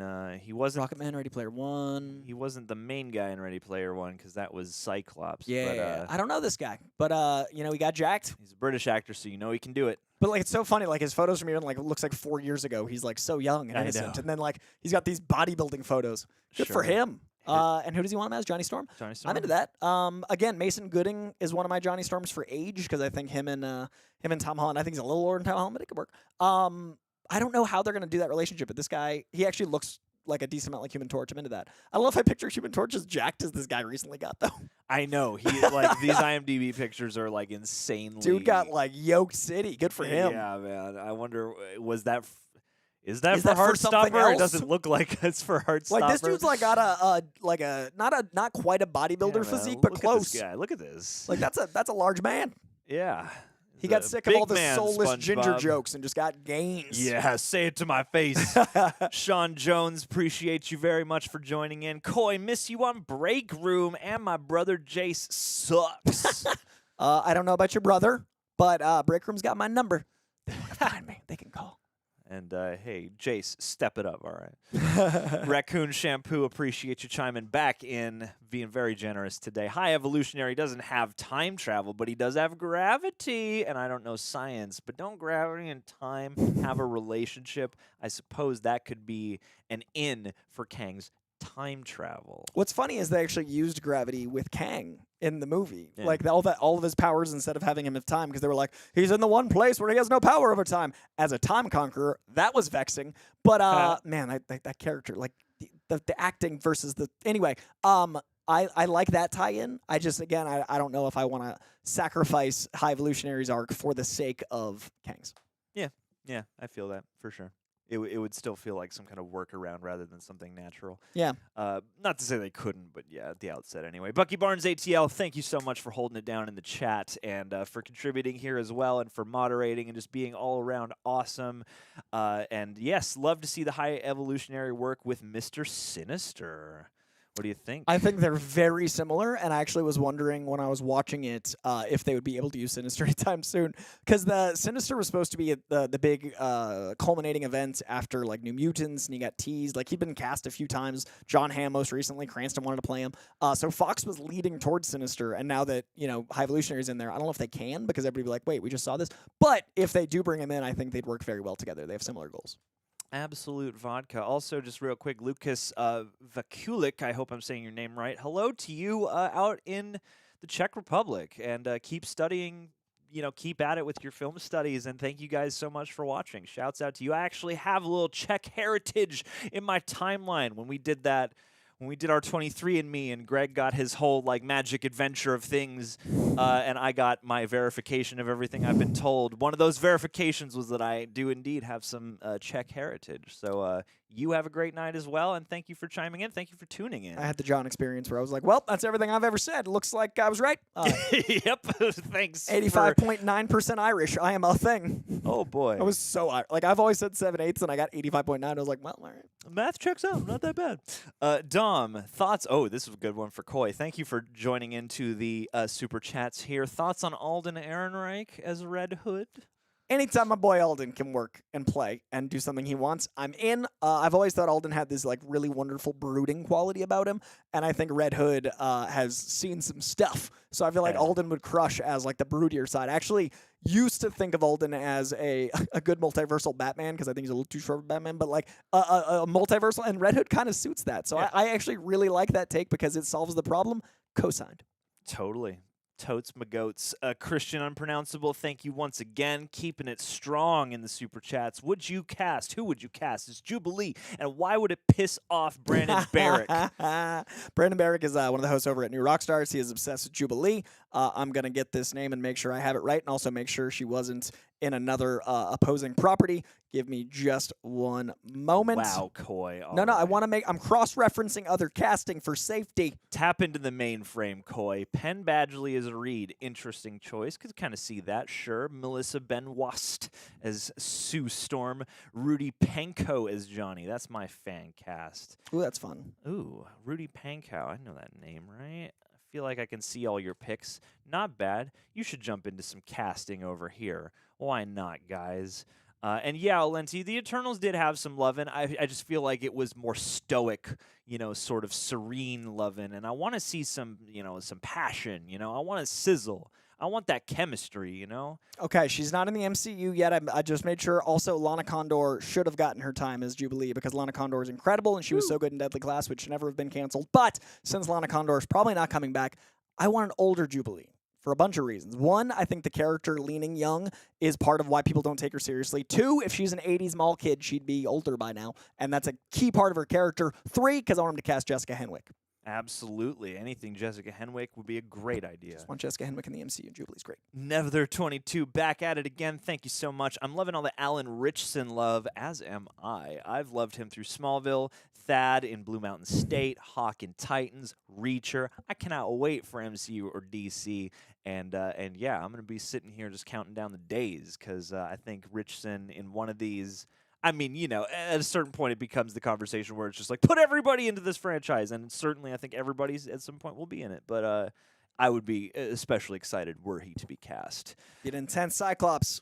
Yeah. Because, like, Cyclops lately has been, like, extra yoked, and I think it'd be a really interesting way to make the Jean Grey decision of Cyclops to Wolverine interesting. If Wolverine's actually short, and then you've got a beast of a Cyclops, like the guy. Yeah. I tell you, Wolverine needs to look like he smells real bad. So if you've got, like, this figure of perfect physique, and then this little hairy Canadian, I'd love that. Hairy Canadians. Alistair McDonald. Thank you so much for chiming in. BMS is so good. Just rewatched it since watching Reacher because of you guys. Yeah. Happy to see Coy back. Have a great weekend from Scotland. Thank you so much. I got some Scottish in my heritage as well, and I guess I'm going to have to check out some Blue Mountain State. And I've not seen Blue Mountain State. Much love to Scotland. Also, someone just mentioned something I had totally forgotten. Alden is an Ironheart. Alden Ehrenreich is an Ironheart. I put all that together. Alden is an Ironheart. Fun. Be looking out for that. Excited. Mustafa Jav, how do you think Sabra will be portrayed in the MCU as a Palestinian American? I have mixed feelings about all of it. I mean, Sabra's a newish character. I don't think there's any sort of representation of a lot of folks in the Middle East, and I think that I don't know. I'm torn because I feel like omission is worse than handling it poorly is obviously awful, but not handling it all is at the cost of handling it poorly is dangerous because then like people don't have anything to attach to. I think there's a fear of including certain people, which is ignorant, and that is way worse than not. Like I feel like we're only recently out of this like cast a person that is of an ethnicity and label them a blank. And we're finally getting to the point where, like, I've always said the win is going to be when, like, a female director of any kind directs an Avengers movie versus, like, a female director directing Captain Marvel. I think a win is going to be when we cast, you know, a black actor as Cyclops, and that's not the entire conversation. I think those are what I see the wins as. So I think we're even further behind with a lot of Middle Eastern culture. I think that the Muslim representation in Miss Marvel was a huge part of my draw to the character in the comic books, and I loved how it was portrayed in the show. I know nothing about like the Palestinian conflict that I didn't learn off YouTube videos, and I think it'd be really important to have a character that is authentically telling that, but I think any of that will at least nudge things in the right direction. But I'm an 85.9% white guy, so I hope they just do any of it right. Like I don't know if I'm the person to ask. I hope they handle it well. Absolutely. I don't know if that is any answer, but it's all very intense. I would be inclined to agree with you. And yes, Jessica Henwick was Colleen Wing in Iron Fist. And hello to the country of Peru, the entire thing. All of you guys. are lovely. And hey, Mustafa Jav, thank you for that. And yeah, I would love to hear your thoughts on it as well. I know you said you're pretty mixed on it, so be curious to hear kind of what you're weighing in your brain pan. Norel S. Hey guys, hello to you, and thank you for joining in. John, are you guys going to come out with more Rio Rejects hoodies or sweaters anytime soon? You know, the main push goes to having a new T-shirt design up every month or so, and Greg, you know, has, you know, certainly a lot of those in the pipeline and is sort of the mastermind that guides those. But if you guys have, I mean, the best way to kind of communicate that demand is certainly by letting us know in comments or whatever, and we do have the one hoodie, but yeah, if that's something that you guys are really into, let us know, and the more people who ask for it, you know, maybe there will be an opportunity to try out a sweater or a hoodie or some other variation on that. It just, you know, T-shirt seems to be the most universal nexus of like attainable for people. But yeah, Sabra debuted much earlier than I thought. I thought she was a 2000s character. Sabra was in Incredible Hulk 256 in 1981. Did not realize that's a much older character than I thought. Thank you, Garth. Not bad. Garth holding down the fact checking over there. And we got Respect. some Eternals love in the chat as well. Some folks find it to be One quite of us. beautiful. One of us. Jordan Garza, welcome back, and thank you so much for the intense generosity today. Guys, Hawk and Dove casting, both Dawn and Dawn, go. I'm casting Hawk from Cobra Kai, and I'm casting Dove Cameron. Who do you got? I'm casting Bruce Willis from Hawk, Hudson Hawk, and I'm casting the Doves from Mission Impossible 2. Sure. Any of the John Woo Doves. I actually don't know Hawk and Dove that well. I was mainly joking, but these are characters I don't follow deeply.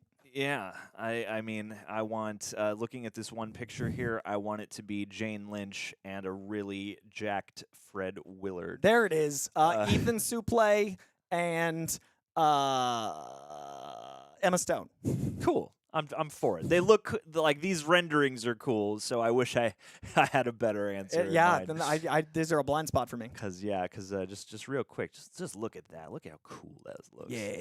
So hey, who would you cast? Let us know, and then yeah, next time we'll have better answers. Doe Eyes, appreciate the super sticker. I love this little black cat. Reminds me of Todd, one of Greg's cats. Very sweet cat.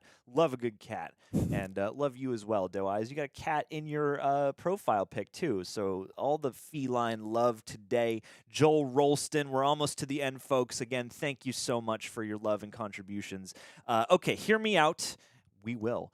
Guardians and Ravagers meet Silver Surfer, and Captain Marvel introduces the Shi'ar Empire. Ooh. Possible?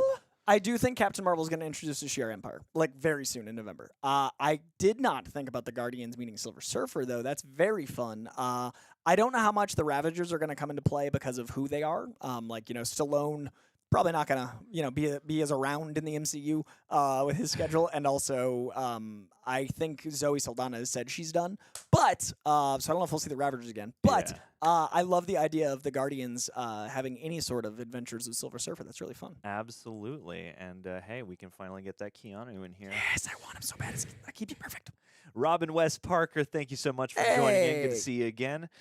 This is the only channel I can show up an hour after the notification. You guys are still going. Cheers to you. That's right. That's how we do it. We can never just keep it to one 2 solid hours and 40. hour. I don't know how John Campea used to do it.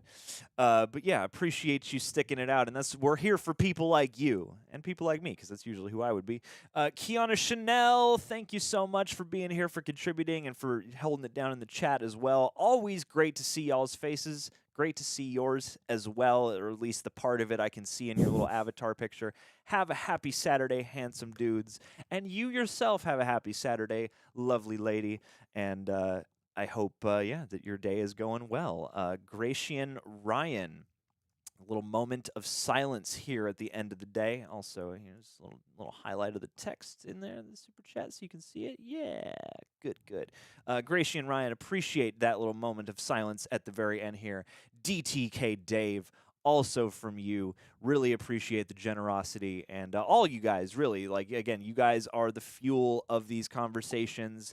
There are always some predetermined topics, that Greg pulls together for these, but, you guys drive so much of what the interest is, and we just appreciate to no end your enthusiasm and your support and your willingness to, join us for these and to, be patient with the process and all that other good stuff. And yeah, you guys make this really special. So I'm just going to refresh these one more time. But Coy, do you have any stray thoughts to end us off with? I think it's very exciting that we're going into summer. As of Fast 10 dropping yesterday, I think it is the longest gap between now and September between giant properties is 2 weeks, and most things are like 2 days, 5 days. Like, we're about to get into the thick of it. I'm very excited for Spider-Verse in 2 weeks or a week, and I'm very excited for Flash soon thereafter. I don't know, like I feel like it's summer, so I'm in. I'm excited. Like, we're about to be with you guys a lot more. Man, it feels like summer.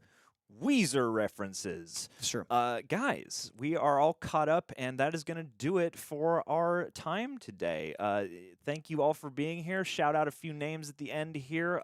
Olenti, appreciate you being here and just for, again, engaging with the discussion. Jen Jacinda, it's a pleasure to take out the time, and we really appreciate y'all for joining us. Lil Bosch 31, seeing The Flash very soon, in fact, so keep an eye out for those early reviews, non-spoiler, and then probably a spoiler live stream to follow that. Rocky 67, Chelsea EP, Bucky Barnes holding it down with the moderation, Collision, Doe Eyes, Christian Unpronounceable, Garth McMurray, Nether 22, Robin Wes Parker, Go Hansen 27, Calvin Patel. So many guys. Like I want to name all of you. I wish we could. Amber Lilly. I am definitely going to be cast as Reed Richards. That's mainly why you haven't heard anything. The Adam Driver thing is just a smokescreen for right now. It's working. Dom. Stamina MC, G Colby P, all you guys, thank you so much for being here, for chatting it up with us, and yeah, for helping guide our Saturday morning. Greetings to Germany, Wonder Woman Millo, Richard Faring. Enjoy the rest of your weekend, and yeah, that's going to do it. So thank you very much, guys. Don't forget to leave a like on the stream. If you think of something else, go back and leave a comment on the replay, and we will catch you next time. Much love for now, and cheers to all of you. Video dropping tomorrow. Another one. You're going to be excited about it. Oh, yeah. Keep an eye out. You said that behind the chat box. Say it with your face. There tomorrow, video. Yeah. One that we really enjoy dropping tomorrow. Get ready. A series is back. More DC goodness is happening, That's so right. keep an eye out, and we will see you next time. Be well, super sexy rejects of the Reject Nation citizens. And, yeah, peace be with you. End.